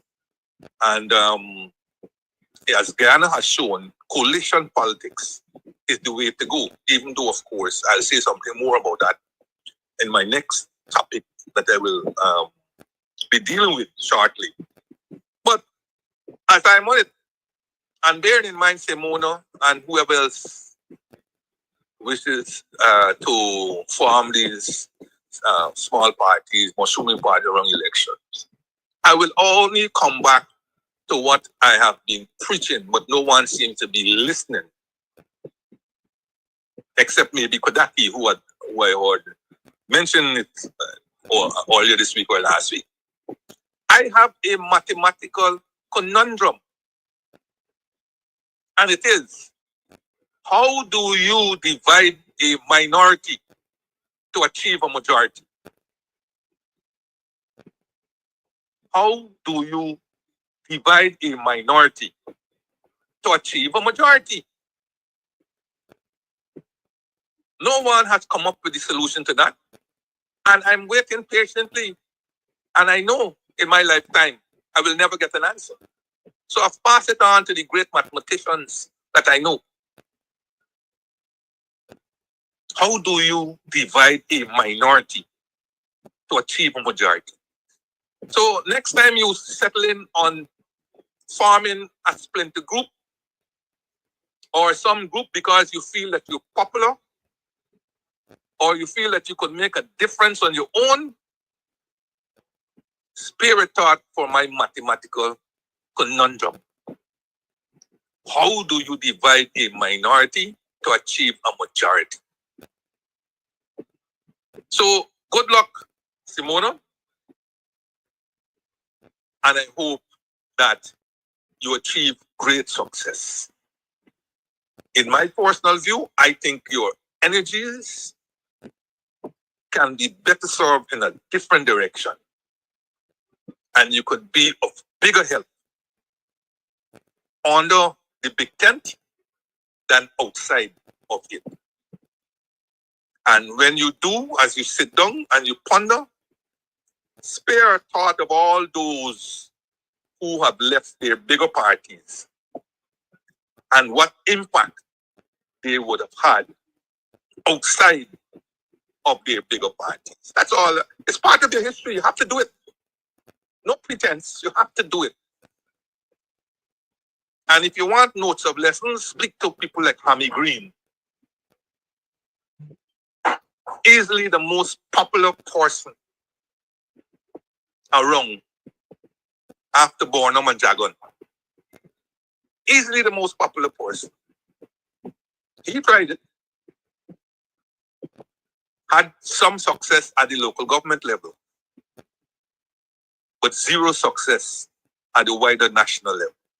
So as I said, I don't know whether it's a political party you're forming or whether it's a pressure group that you're forming or a civil society organization that you're forming. Or whatever you do, I wish you a lot of success. And you are still my great friend. And you could always call me for advice, as you will normally do from time to time. But as I advised you before, and I'll advise you publicly,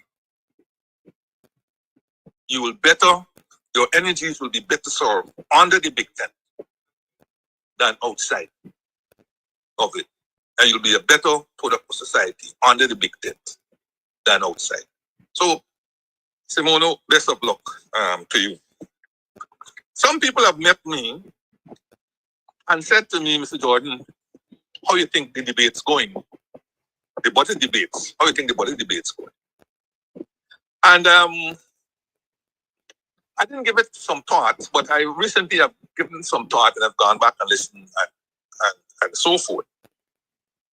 And I would say generally that I saw great improvement in the opposition MPs and the work they have done so far in the debate. For the most part. I say for the most part. Some of them are outstanding. Some were very good. A few were good. And the rest were, fair to cloudy, and so on. But as I said, that is to be expected. All of us can be of the same excellence and so forth. If I forgive me for recognizing some of them who I thought really went out there and did work of a real great quality. Patterson yesterday hit the nail on the head with his money is pretty good when it comes to the historical and so on. He hit the nail on the head, bringing facts, the history, right? Especially of the Amalia Falls. And I've done some work there. And again, like sugar, when you're ready, we can go to town on this Amalia Falls also and bring Pato online at the same time, because when he was talking yesterday, I was saying to Pato, call me, I have some more information but I realized that he only had, I think, half an hour or something, and he wanted to be able to digest it. But I think, yeah, so he was there on the ball. Ganesh was his usual self, you know. Ferguson was thereabouts. Amanzo did a really powerful speech. And I credit Amanzo for her boldness and her sharpness of intellect and speech, and for calling out CARICOM for what they are. For what they are. The founding fathers of CARICOM will be turning in their collective graves for what CARICOM is today. And as I said earlier, they're dilly-dallying and they're shallying and they're jumping and humping around when it comes to Guyane's Essequibo. Is a shameful sellout of Guyana. Some people are saying, well, Guyana should open its ATM to CARICOM the same way as Venezuela has done. We don't have the resources to do that yet.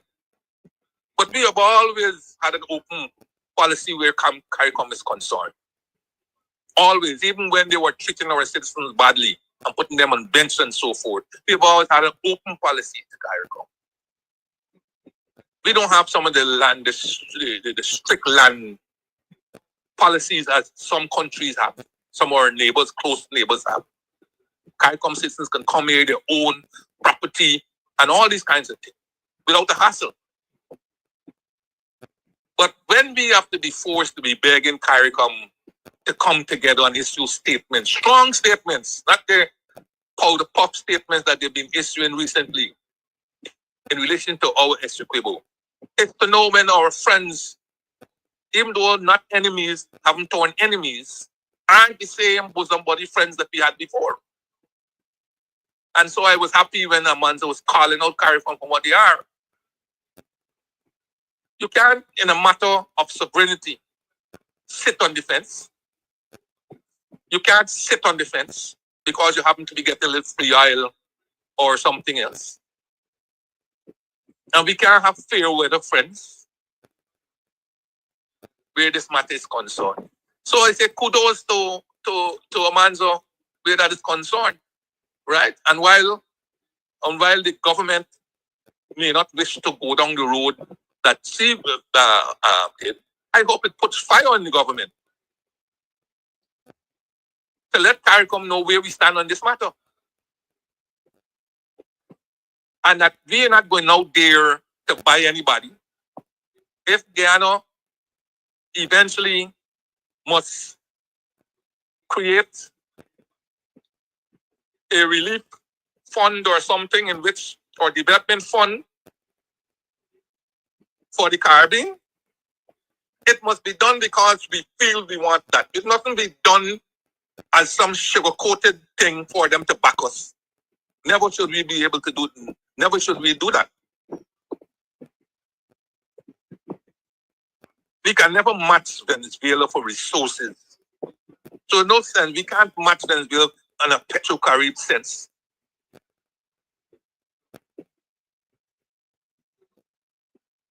We cannot match them for that.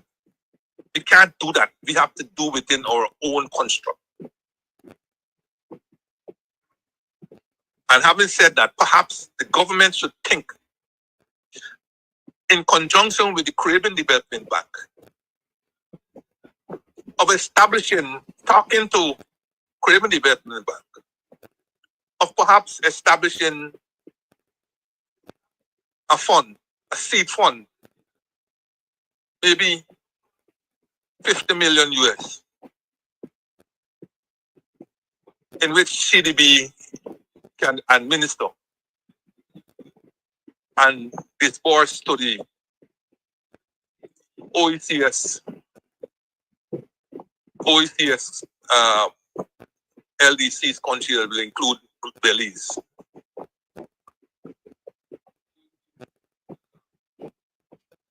Loans that will be low interest in critical areas of, say, climate change and so on. You started at that to show our commitment and our resolve to carry on.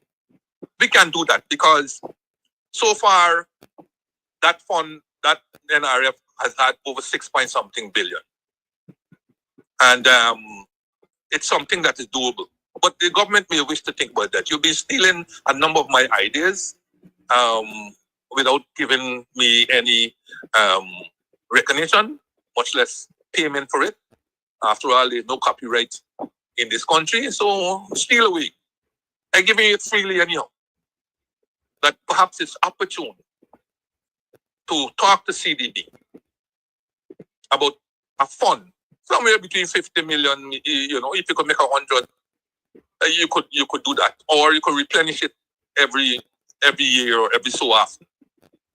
It won't break the bank. It won't break the bank, but it will send a clear message. It will send a clear message, and perhaps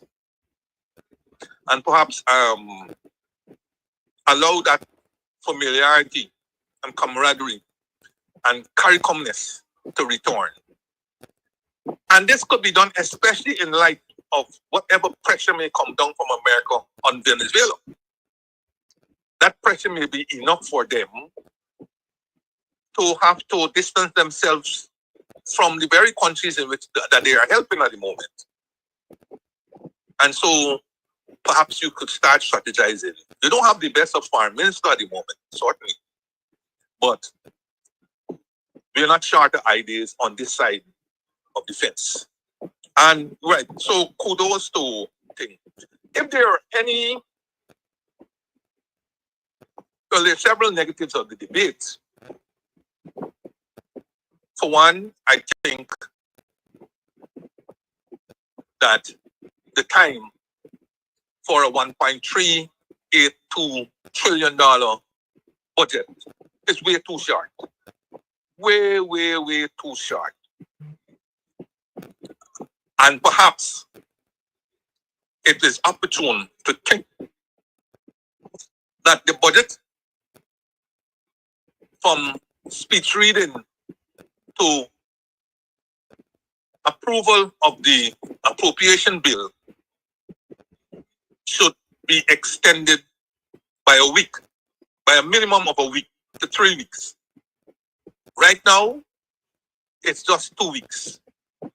I think the budget debates end today, but definitely by tomorrow. I think it ends today because usually it's been 5 days, and it started last week, Friday. So they end today.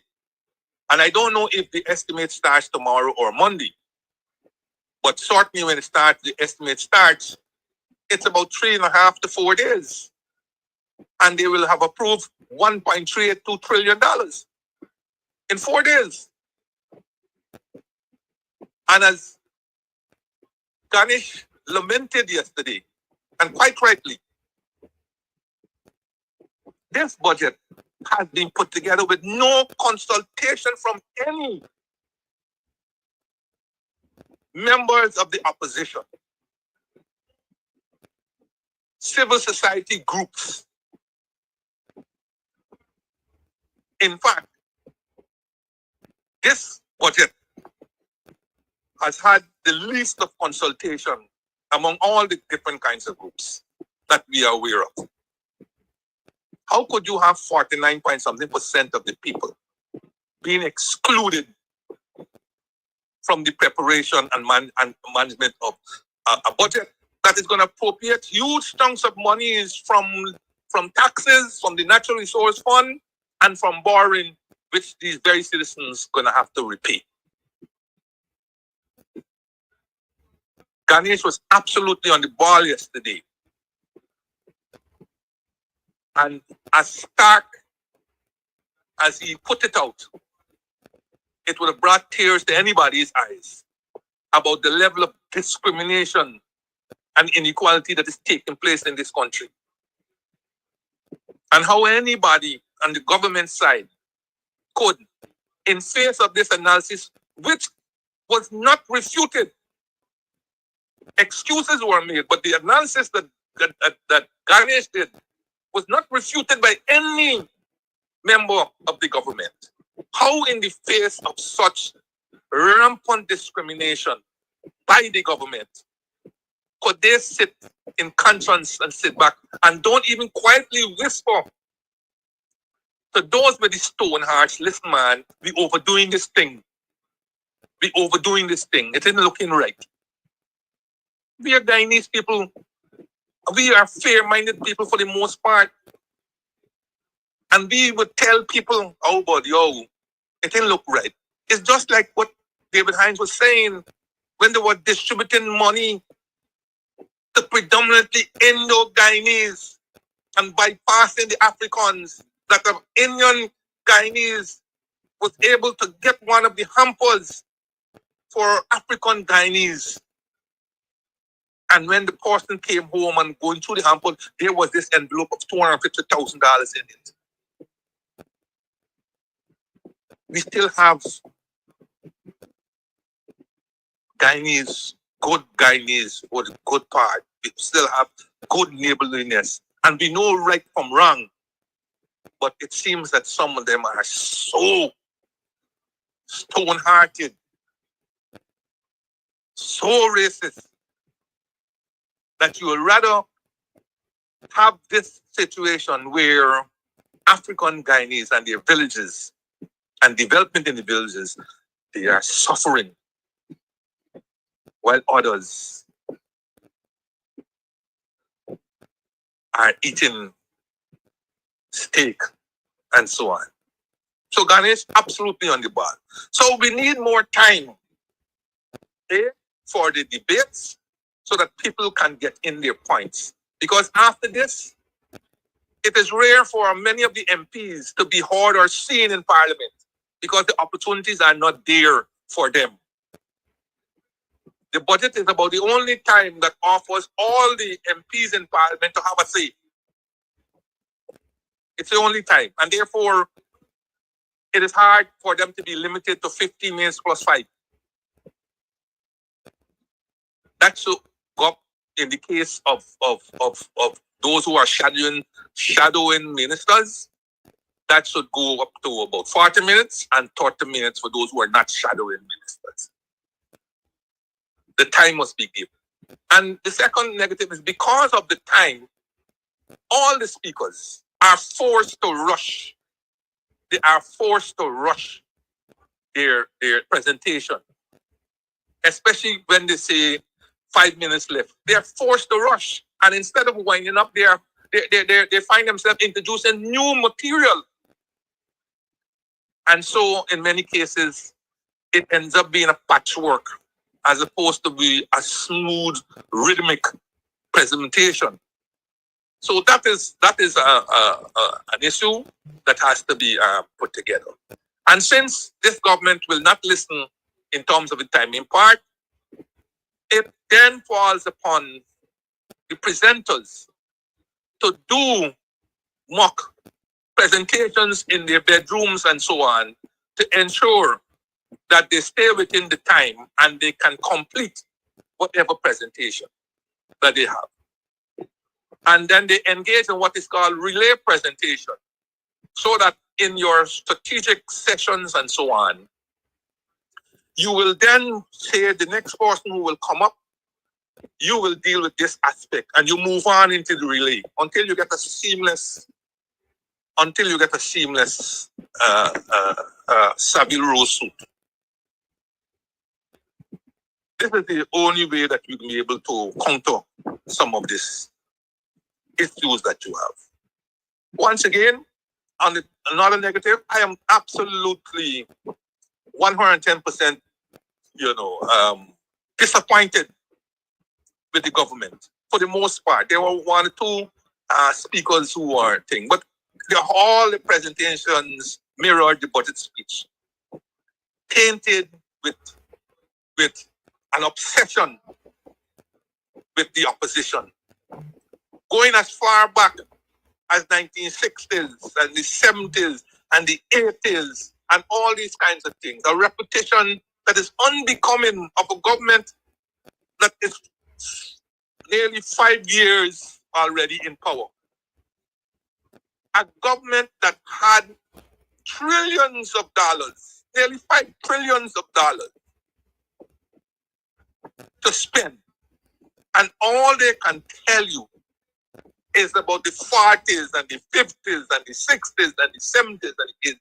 There is absolutely little that they can account for this $4.8 trillion or how many they have been able to spend in those 5 years or about to by the end of 2025.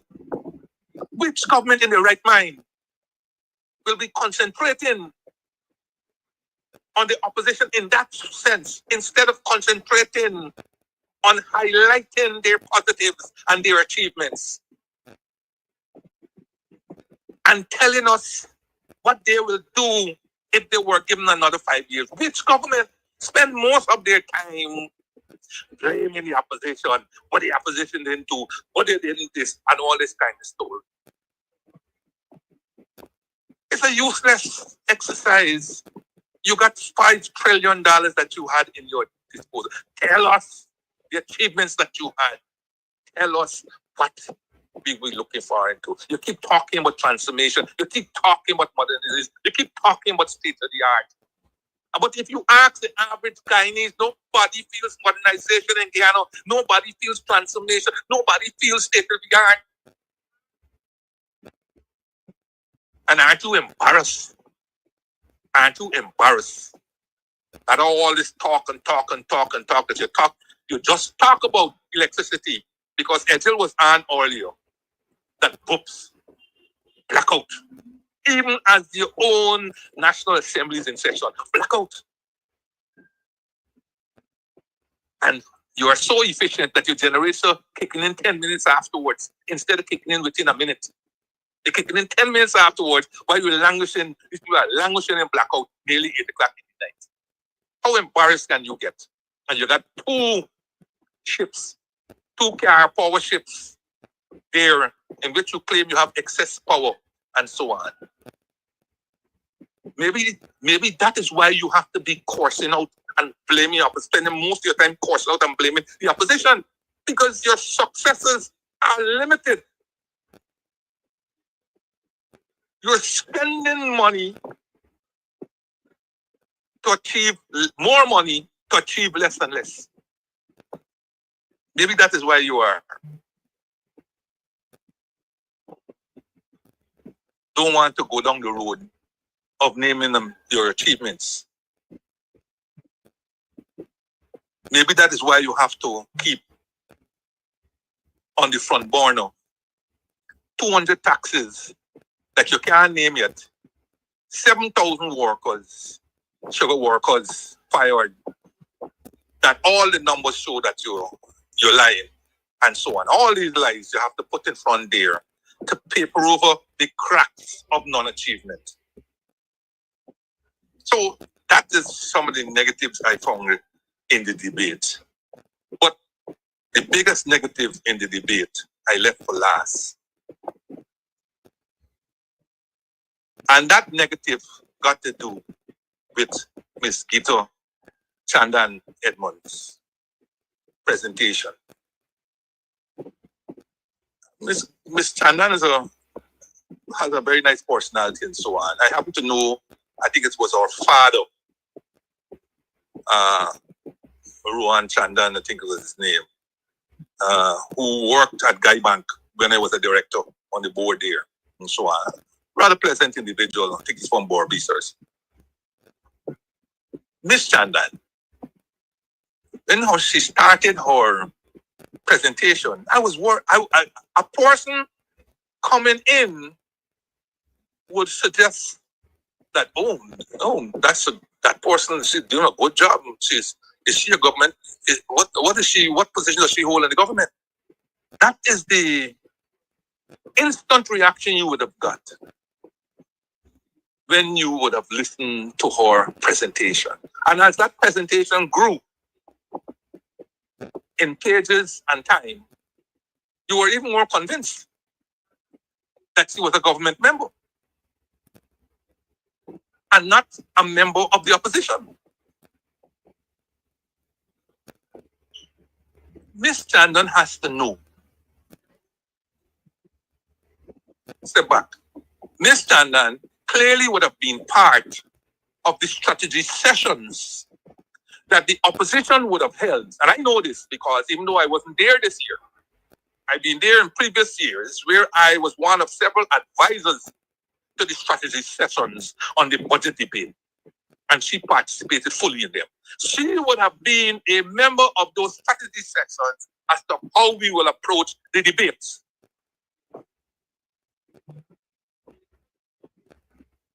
So she can't claim that. So, how are you saying that in those strategy sessions, what you did on that opening day of the debate was said in the strategy sessions? I doubt it. I didn't put my head on black, but I doubt it completely. That would have been part of the strategy sessions. And for those who are suggesting that, well, she spoke what she believed in and conscience. There is no conscience. There is no conscience speech. We are not forced past the post where you're representing your an identified constituency, and where is your constituency who has to remove you because it's your constituency put you there. No, Ms. Chandon, you are part of 31 members of the coalition, and you are part of the members of the APNU. You don't have a conscience speech or conscience vote. Your presentation has to follow the strategic line that was taken in the group.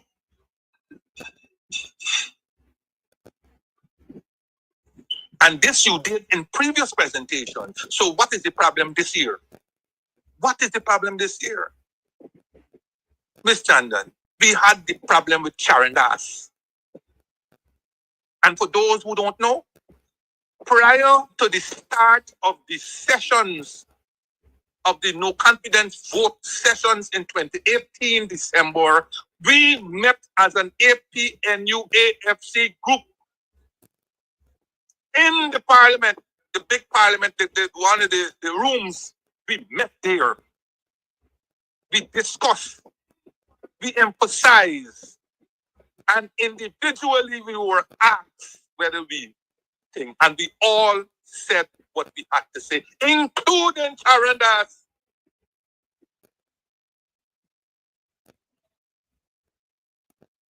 And then Sharon Das went to the National Assembly. And when the time came for vote, he said yes 3 times.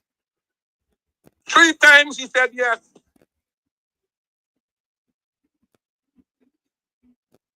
The cock crowed 3 times. Y'all forgetting? In biblical, the cock crowed 3 times. He said he understood our positions, and when he went there, he said yes 3 times. Miss Gito, that thing has fractured. That thing has fractured, maybe forever or for a long time. Relationships. Even up to now, putting together a coalition now is having its own problems, because one of the major things is whether or who we can trust. Trust is a big thing in any relationship. Any relationship. Trust is a big thing. And Karen Darcy's yes vote has put to the front burner the issue of trust in coalition.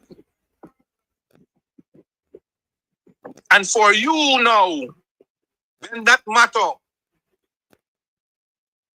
when that Karen Darcy matter is still on the front burner and still etched in the recent memory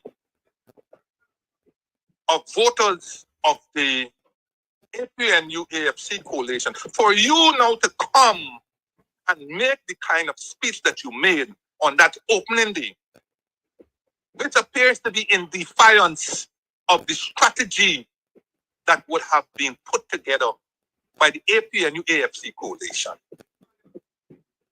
is to send the kind of message and to give credence to the view that are held by a large number of people. By a large number of people. There is no conscience. There is no conscience. You can't go to a parliament in Guyana that is based on proportional representation, in which the seats lie with the party and the leader of the party. The leader of the party who controls those seats. It is the leader of the party, not no constituency, who's responsible for you being in parliament. It is the leader of the party who has to extract your name to be put in parliament. You didn't win no seat. You didn't win a seat. The leader and the party controls your seat. It is for the whip, also the chief whip, to whip all the members of parliament to ensure that they stay in line and so on.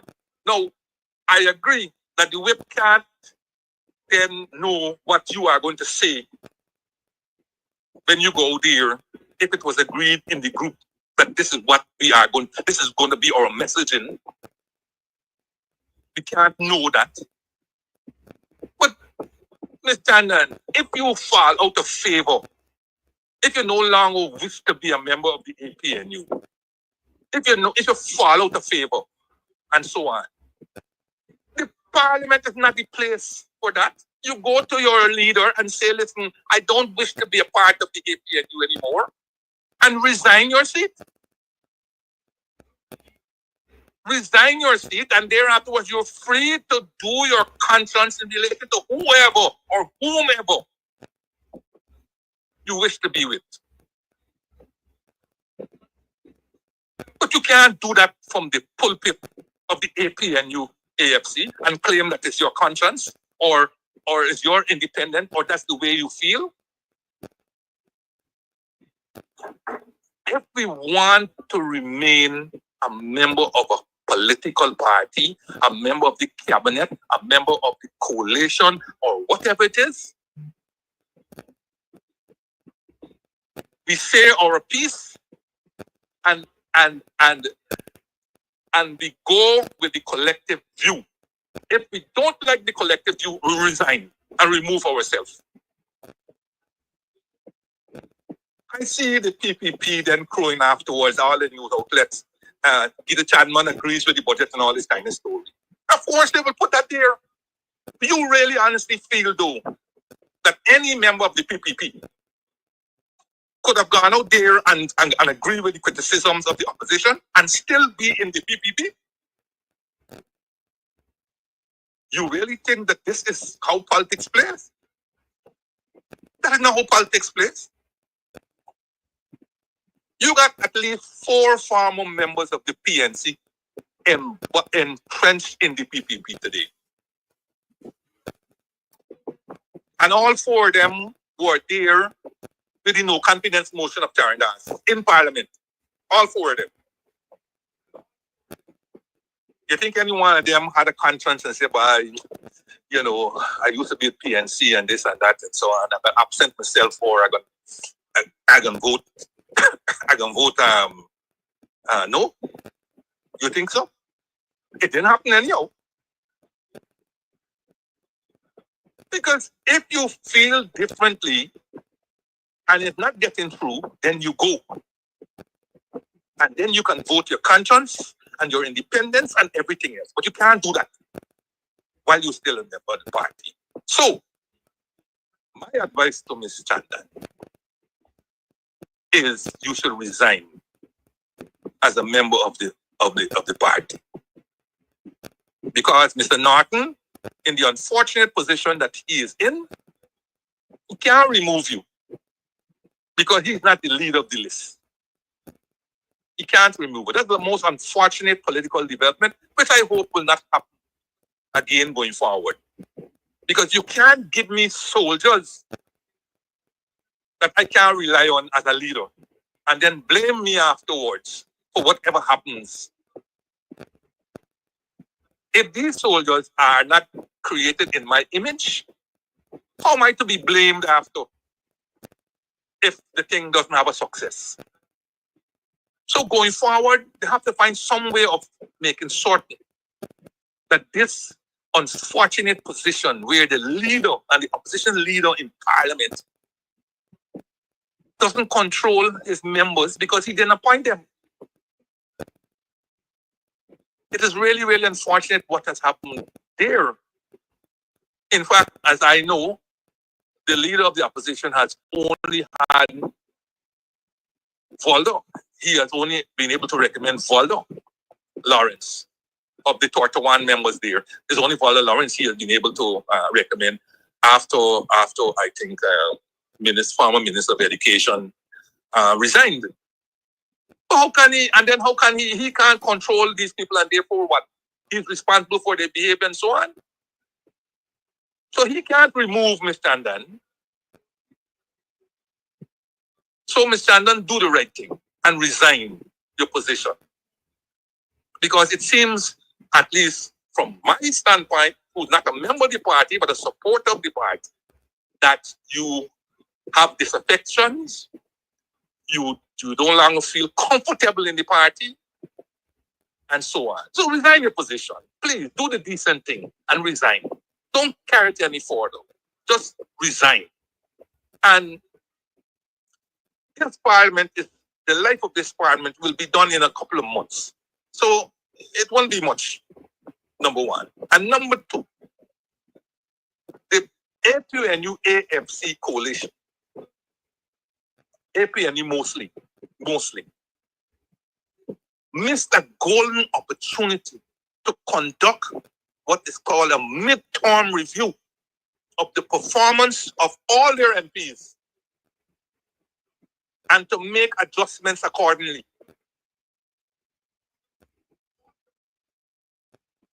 They have missed a golden opportunity, but once again, it's because who is the leader of the list? Because they would have done that review, I'm sure they did. I'm sure they wanted to make adjustments, but the leader of the opposition can't make those because he is not the leader of the list.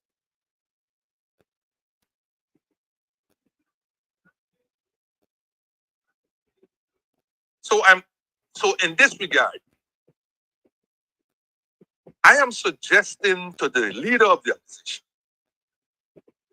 that he calls the members of his APNU and he suggests to them that a few may wish to resign, not because they had performed badly or whatever the case may be, but to give, within the given short space of time that is left, to give some new members, maybe 4 or 5 new MPs, an opportunity to wet their feet in the National Assembly, to become acquainted with the procedures and so on, and the committees and so on in the National Assembly. To, of course, to be exposed to a little bit of salary, every little bit helps, and of course, to get a little duty-free concession. So, call a meeting, ask any 4 or any 5 who wish to resign, and this is the sole purpose you are going to ask them to do it, with the exception of Ms. Chandan, who you should suggest should resign because she seems to have been disaffected. She seems to no longer want to be a part of the APNU. So that is 1, plus maybe another 4, that's 5, and bring in 5 new blood. There's not much more left on the agenda of this parliament. This is a dead parliament in the sense that there's not much more you can do in a couple of months. There's not much more. And so I don't think with the resignation of the 4 or 5, that a lot will be lost. And in fact, these 4 or 5 can go into the party structure to do more critical work, preparation work. As the people represent, because the parliament is a rubber, it's a dead rubber. Okay? So while you're there and getting your money, and if you don't get to the free concession all this kind already, put up your hand to resign and give 4 or 5 new people an opportunity in terms of what I have said. It is food for thought, and it's more food for thought, and I think that it is worth. And if I were opposition leader, that is what I would have done, right? And I put it out in the domain, and maybe our supporters and so on, if they think it's something that should fly, they should then go and tell their representatives, look, this is what I want Mr. Jordan saying. I think it's a good idea. We have how many people that were on the list, and perhaps it's a chance opportunity for them to get a couple of months, right? 5, 6, 7 months that are left for them to get that exposure, and and to learn from whoever else left in the parliament and so on. The AFC, Chapman resigned on his own and brought in Miss Alort, right?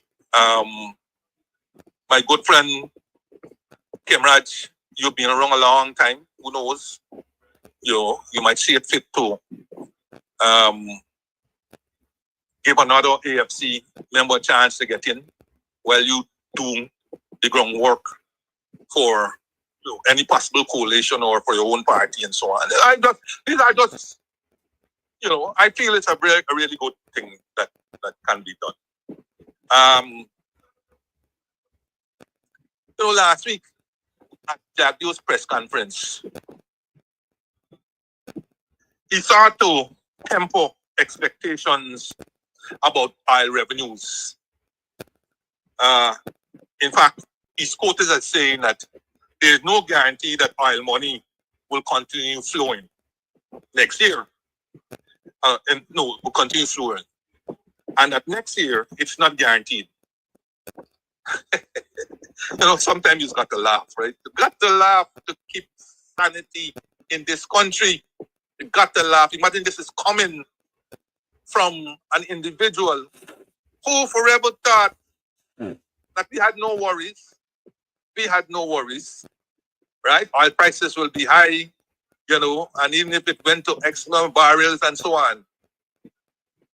I saw in today's paper GSK Lal is saying that he might have been strategic, that he's setting the stage for saying no more cash transfers and so on. I don't buy that.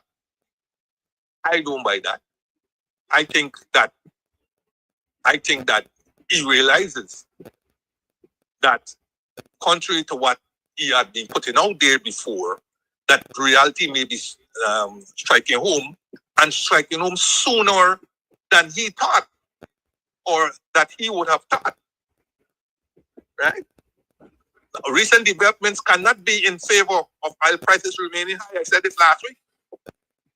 And I've been saying, from heaven's hell, I remember I went back and I checked some of my writings as far back as 2021, late 2020. I was signaling that we have to be careful about how we use our resources because oil prices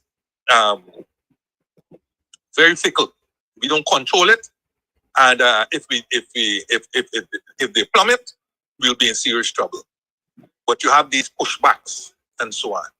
But recent development, in light of Trump's ascendancy again to the presidency, has given pause and have given concern.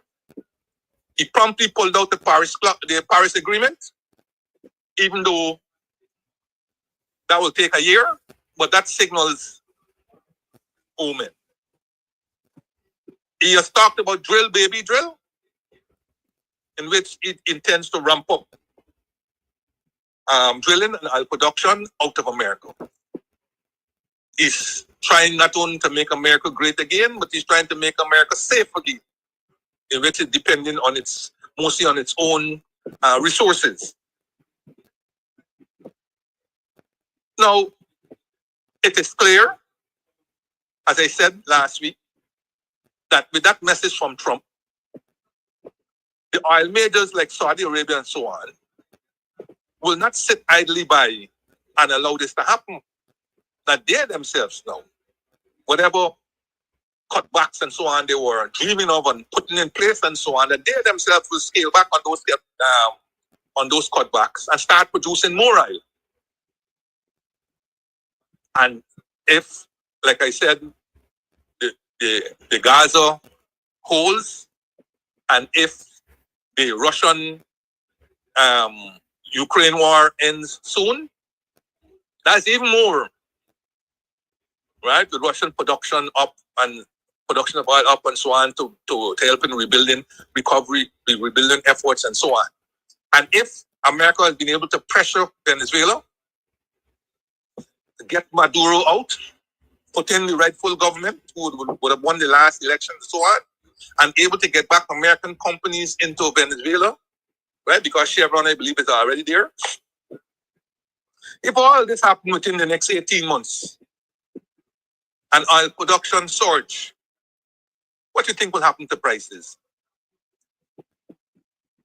Because even though demand may also go up as rebuilding efforts in Venezuela and Russia and Ukraine and so on will take place, we have to also make certain that there is no slowdown in the Chinese economy and so on. When we put all that together, you may have a surplus of production or excessive production over demand, leading to price drops.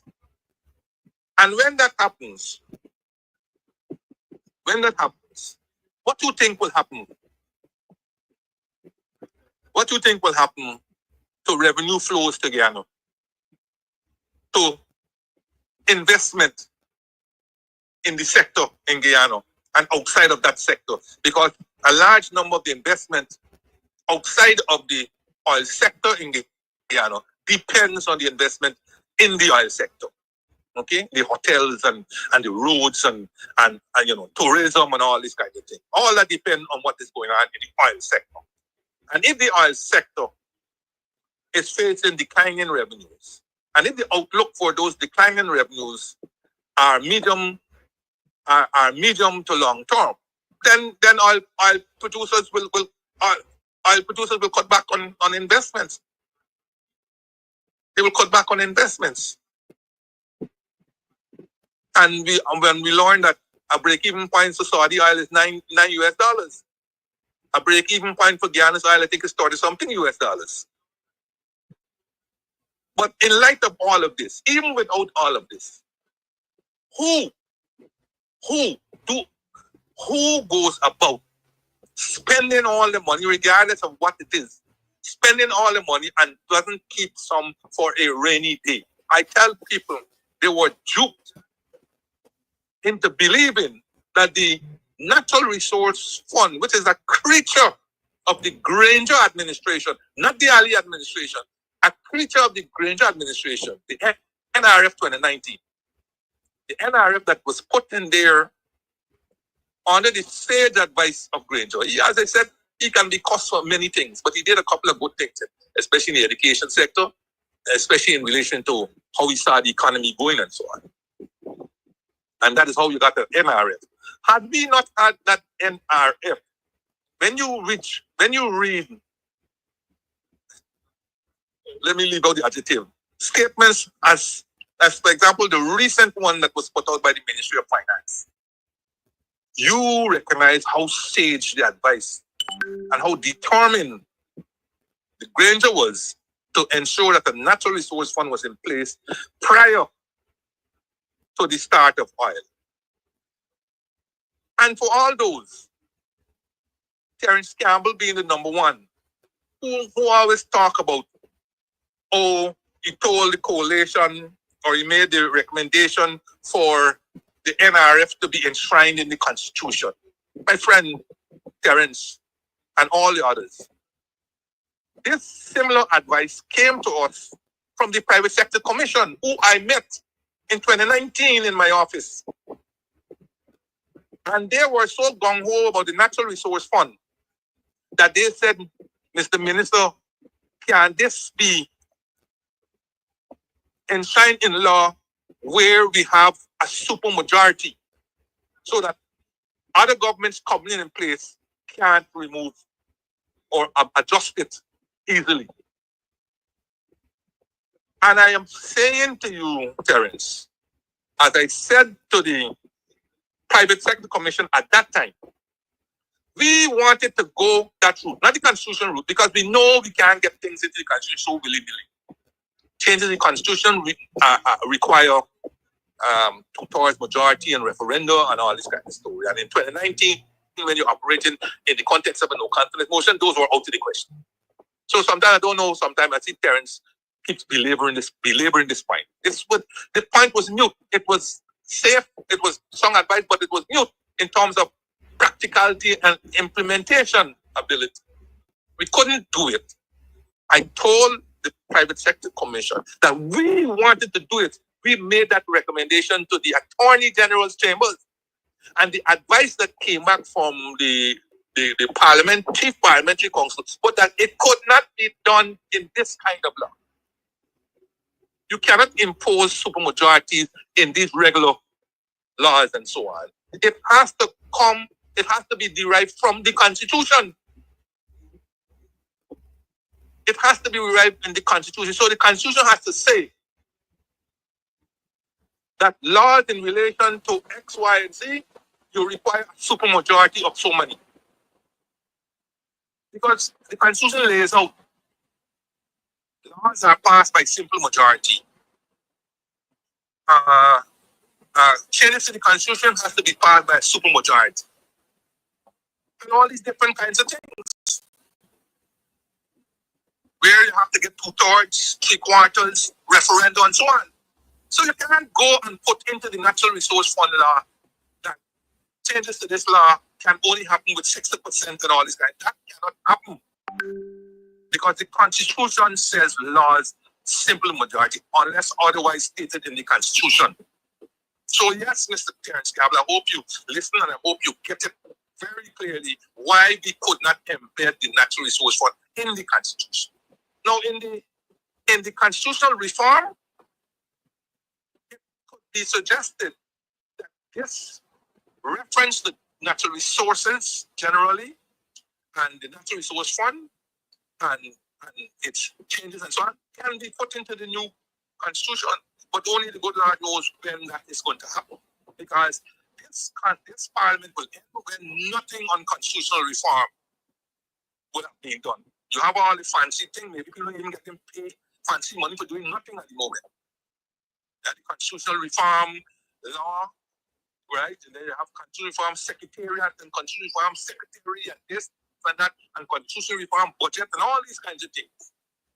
But nothing on constitutional reform is taking place. And this government is magical about delays. This parliament will end when the PAC, the Public Accounts Committee, would not have begun examination of any year's budget of the present government. How you like that? The PAC will end as when this parliament is dissolved in a couple of months' time, without being able to examine a single year of the present government's budget. And look, you don't make up these things. You don't make up these things. But anyway, so the government went, duped the populace into thinking that our 2019 Act, first of all, they said it was illegal, it was this and that, and like I said last week, the same illegal act, which clearly wasn't illegal, they plunked 75%, they took 75% of it and plunked it in the 2021 Act. And then they got rid of all the accountability and transparency part and put in their opaque part. So this same Act, 2021 Act, in the 2021 Act, they took out all the $650 million was there at the end of December 2021. They took out all of that and they spent it in 2022. Then on it, the new formula that they put in, right? They spent billions more US in 2022. But by 2024, their greed was stepped up and they changed the formula to such an extent, I will tell you, to such an extent that last year we earned 2.6 billion US dollars that went into the natural resource fund. And of that 2.6 billion that we earned last year, they are going to spend 2.5 billion US this year, 2025 budget. So the fund will have a mere, I think, 700 million US left. After 5 years, the fund would have had 7 million. Together with what we expect to earn this year at the end of 2025. But what we expect to earn this year in 2025 will be considerably less than we earned last year, because in the own Ashley Singh's budget, he's expecting oil prices to decline by 10.9% this year, even though production will be slightly better than last year. Overall, then, we are going to expect less in the natural resource fund. And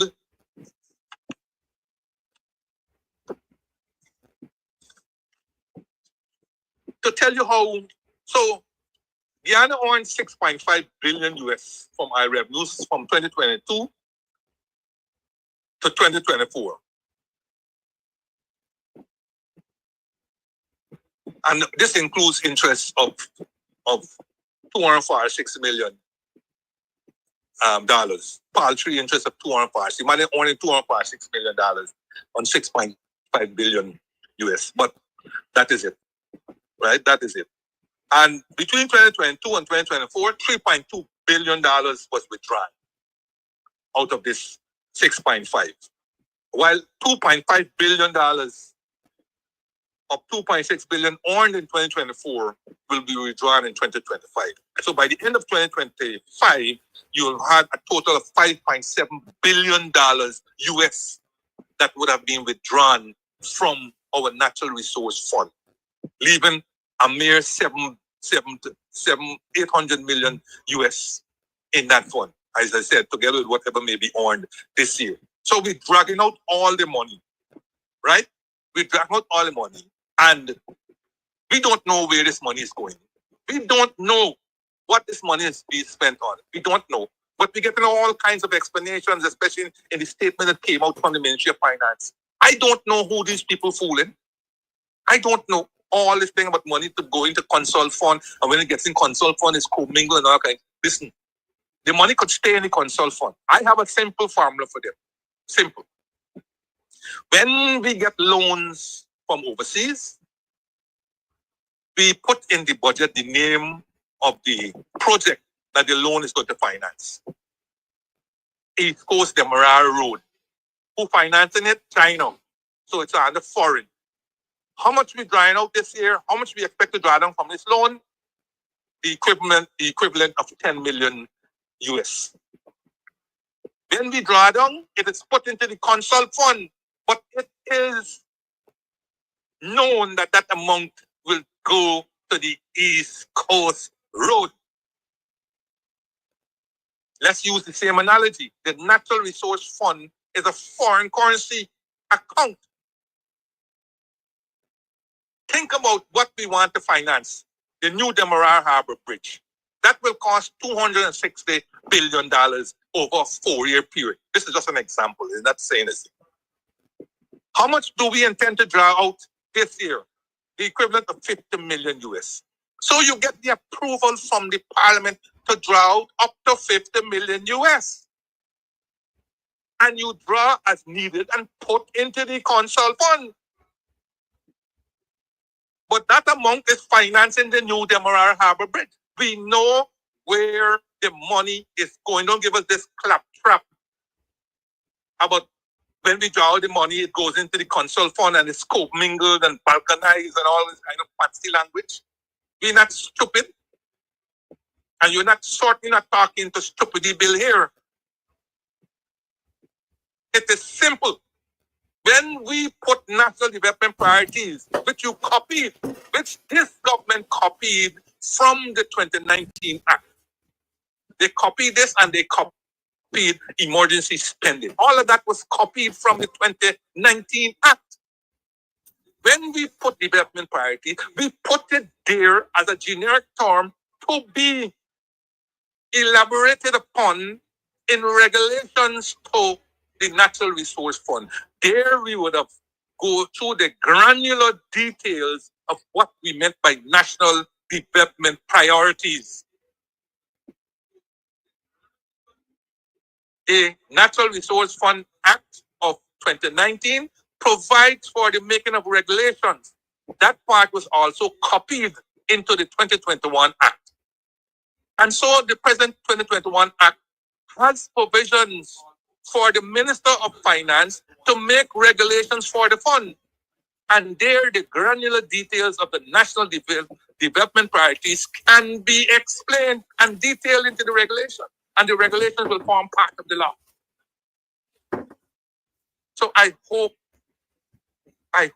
we understand. So that's how much more time I got, if any. It's 9:10. Okay. Should I wind up here? Suit yourself. All right, man. All right. Yeah, so I've only got a couple of minutes more. Yeah, so that is clearly explained. Forget all this opaqueness and nebulousness and obfuscation and all the things that they're involved in. It is easy and can be done easily.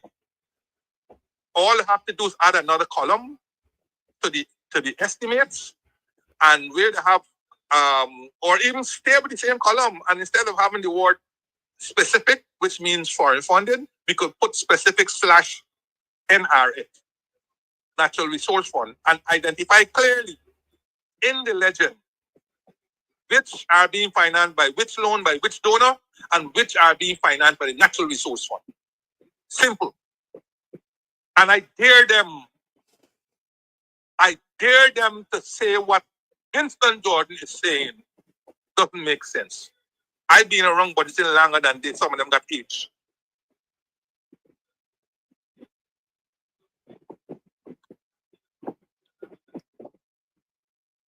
And this whole business of the borrowing, I think finally, when I was raising this question in 2020, after I saw the massive increase in the consolidated fund overdraft, which quickly I will mention here, because I saw someone named Joel Bagwodin talks about $100 billion overdraft at the end of December. Indeed, there was $100 billion overdraft, but not due to the coalition fund, not due to the coalition government. Actually saying in his own answer to, I think it was either Duretto Fernandes or Annette Ferguson, on this matter, how much was the overdraft at August 2nd? Explain it was $79 billion, and that $79 billion had accumulated over a 5-year period, 5 year, 2.5 months. That's $79 billion. But as soon as the government came in, by the end of December 2020, that $79 billion had grown to over $100 billion. I think it was $120 billion or something like that. And by the time the government monetized the overdraft by the issuance of debentures in June 2021, it had grown to $200 billion. Yes. Within 6 months from December 2020 to June 2021, they had grown the overdraft by another $100 billion. And between August the 2nd, 2020 and the end of December, they had grown a $79 billion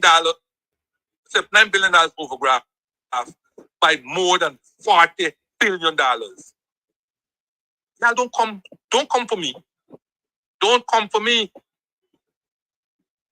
And they like to talk about how the internal debt grew because of they had to monetize this debenture. They only had to monetize to me 79 billion, but they monetized 200 billion. So of that 200, 121 billion is due to the present government. And by the way, Mr. Minister, at the end of last year, that very overdraft where you come kicking the coalition from about this and that and at the end of last year, read Anand Gulsaran's accountability watch column. An overdraft existed of approximately $121 billion. Have you monetized it? I'm still looking for the debentures. Have you monetized it? This is January. $121 billion wasn't even supposed to be there at the end of December because the overdraft is supposed to be zero. So I tell you, y'all don't come for me, please. So when we borrow all this big money, the external debt gone up by another 2-point-something billion over the period. We were drawing all this money from the natural resource fund. The external debt is rising at a rapid pace. Here are some of the projects that are being financed by this expanded debt that we're paying. You got the gas to shore, gas to energy project, $527 million, Exim Bank. New Demerara Harbor Bridge, $260 million loan from the Chinese.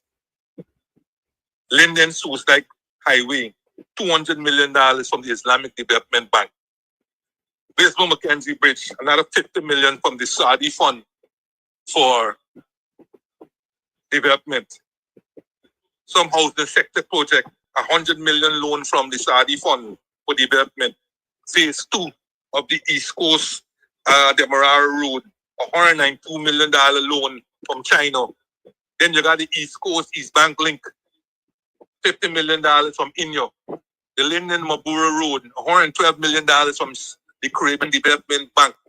Then you have the Pediatric and Maternity Hospital Project, $165 million loan from the United Kingdom Export Finance Authority. Then you got Strengthening Healthcare Network, another $97 million loan from the Inter-American Development Bank. And then you have Improvement of Social Protection, another $120 million Canadian loan from Canada. And then, of course, you got other projects. You got other major projects. So I'm not even talking about just major ones, like the Palmaria Molson Creek Road, which they take a loan from Sweden. I didn't even know this. I don't know what's the amount of it. And then, of course, you got CGIA Terminal 2, another loan from the United Kingdom Economic Finance, Export Finance. They're taking so much loans. And apparently some of these loans, they haven't brought the loan contract to the parliament in keeping with the law.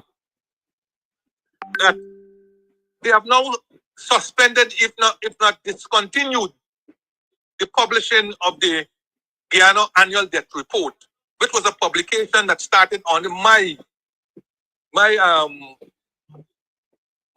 I was at Ministry of Finance as minister. I started that publication, I think it was in 2018. The first one came out in 2018 and the next one in 2019.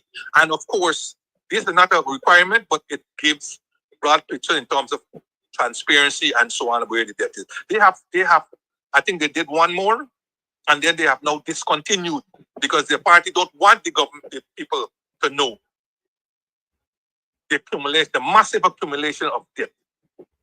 So to wind this up, people of Guyana, no matter what these people tell you, we are running ourselves into a debt situation that very likely, notwithstanding how much oil we have out there, and given what is being said about oil prices and so on, we could well find ourselves in trouble. And when we are in trouble, it is not those friends, family, and favorites who are benefiting massively today from these borrowings and from these transfers from the Natural Resource Fund. It will be the ordinary citizen who will be taxed. in order to pay back these loans. I heard that you hollering how it is easy to pay back the internal debt. I don't know where that economics get from. It is easy to pay back the internal debt. It is easy to pay back the internal debt. Because unless you propose printing paper, it is taxation that will have to pay back that debt. And to default on the local debt is to default on massive amounts of saving, which cannot happen. Don't let people fool you into this, lull you into this false sense of security. It is the ordinary citizen who would not have benefited from all this borrowing and all of this transformation who will ultimately pay the price, or who will have to pay the price. Because all this modernization, transformation, all this kind of talk that you're talking about, we ain't seeing it here. In fact, we are sinking faster than quicksand. In the sea of money that we got, we are sinking faster than quicksand with all this dirty water that you get in the pipes, all these massive blackouts that you get in, and all these biscuit roads that are being built, and all these pavements that are being built that they call in roads, where only one car can drive in and the others got to reverse out, and all this kind of thing. And all this crushing crime and this crushing traffic that you end up in, that you can't even get from place A to place B, that you would have gone there in 50 minutes, now taking you 2 or 3 hours before you could get. Hidaki, thanks for this extra time. Thanks for this extra time. I got through most of what I wanted to say. And I hope, as usual, I've been able to bring clarity and knowledge to a number of difficult situations that existed in this country. Thanks again, brother. Thank you, Mr. Jordan. I'm hearing the resource first. Have a good day. Yeah, thank you. We must again thank Mr. Jordan for a very, very well informative program this morning. And I thank you for tuning in. I encourage you to continue to share information, share the program. Continue to support CAMS TV. Continue to encourage others to do likewise. Stay woke. Can't be with you for too long. Off I go. Have a great day. Tomorrow is Free Talk Friday, so I'll see you tomorrow definitely. And we'll talk about some of the things we didn't get to talk about in the course of the week. Tonight is karaoke at Club Twilight. Welcome down. Have a good one, y'all. Goodbye. Blessings.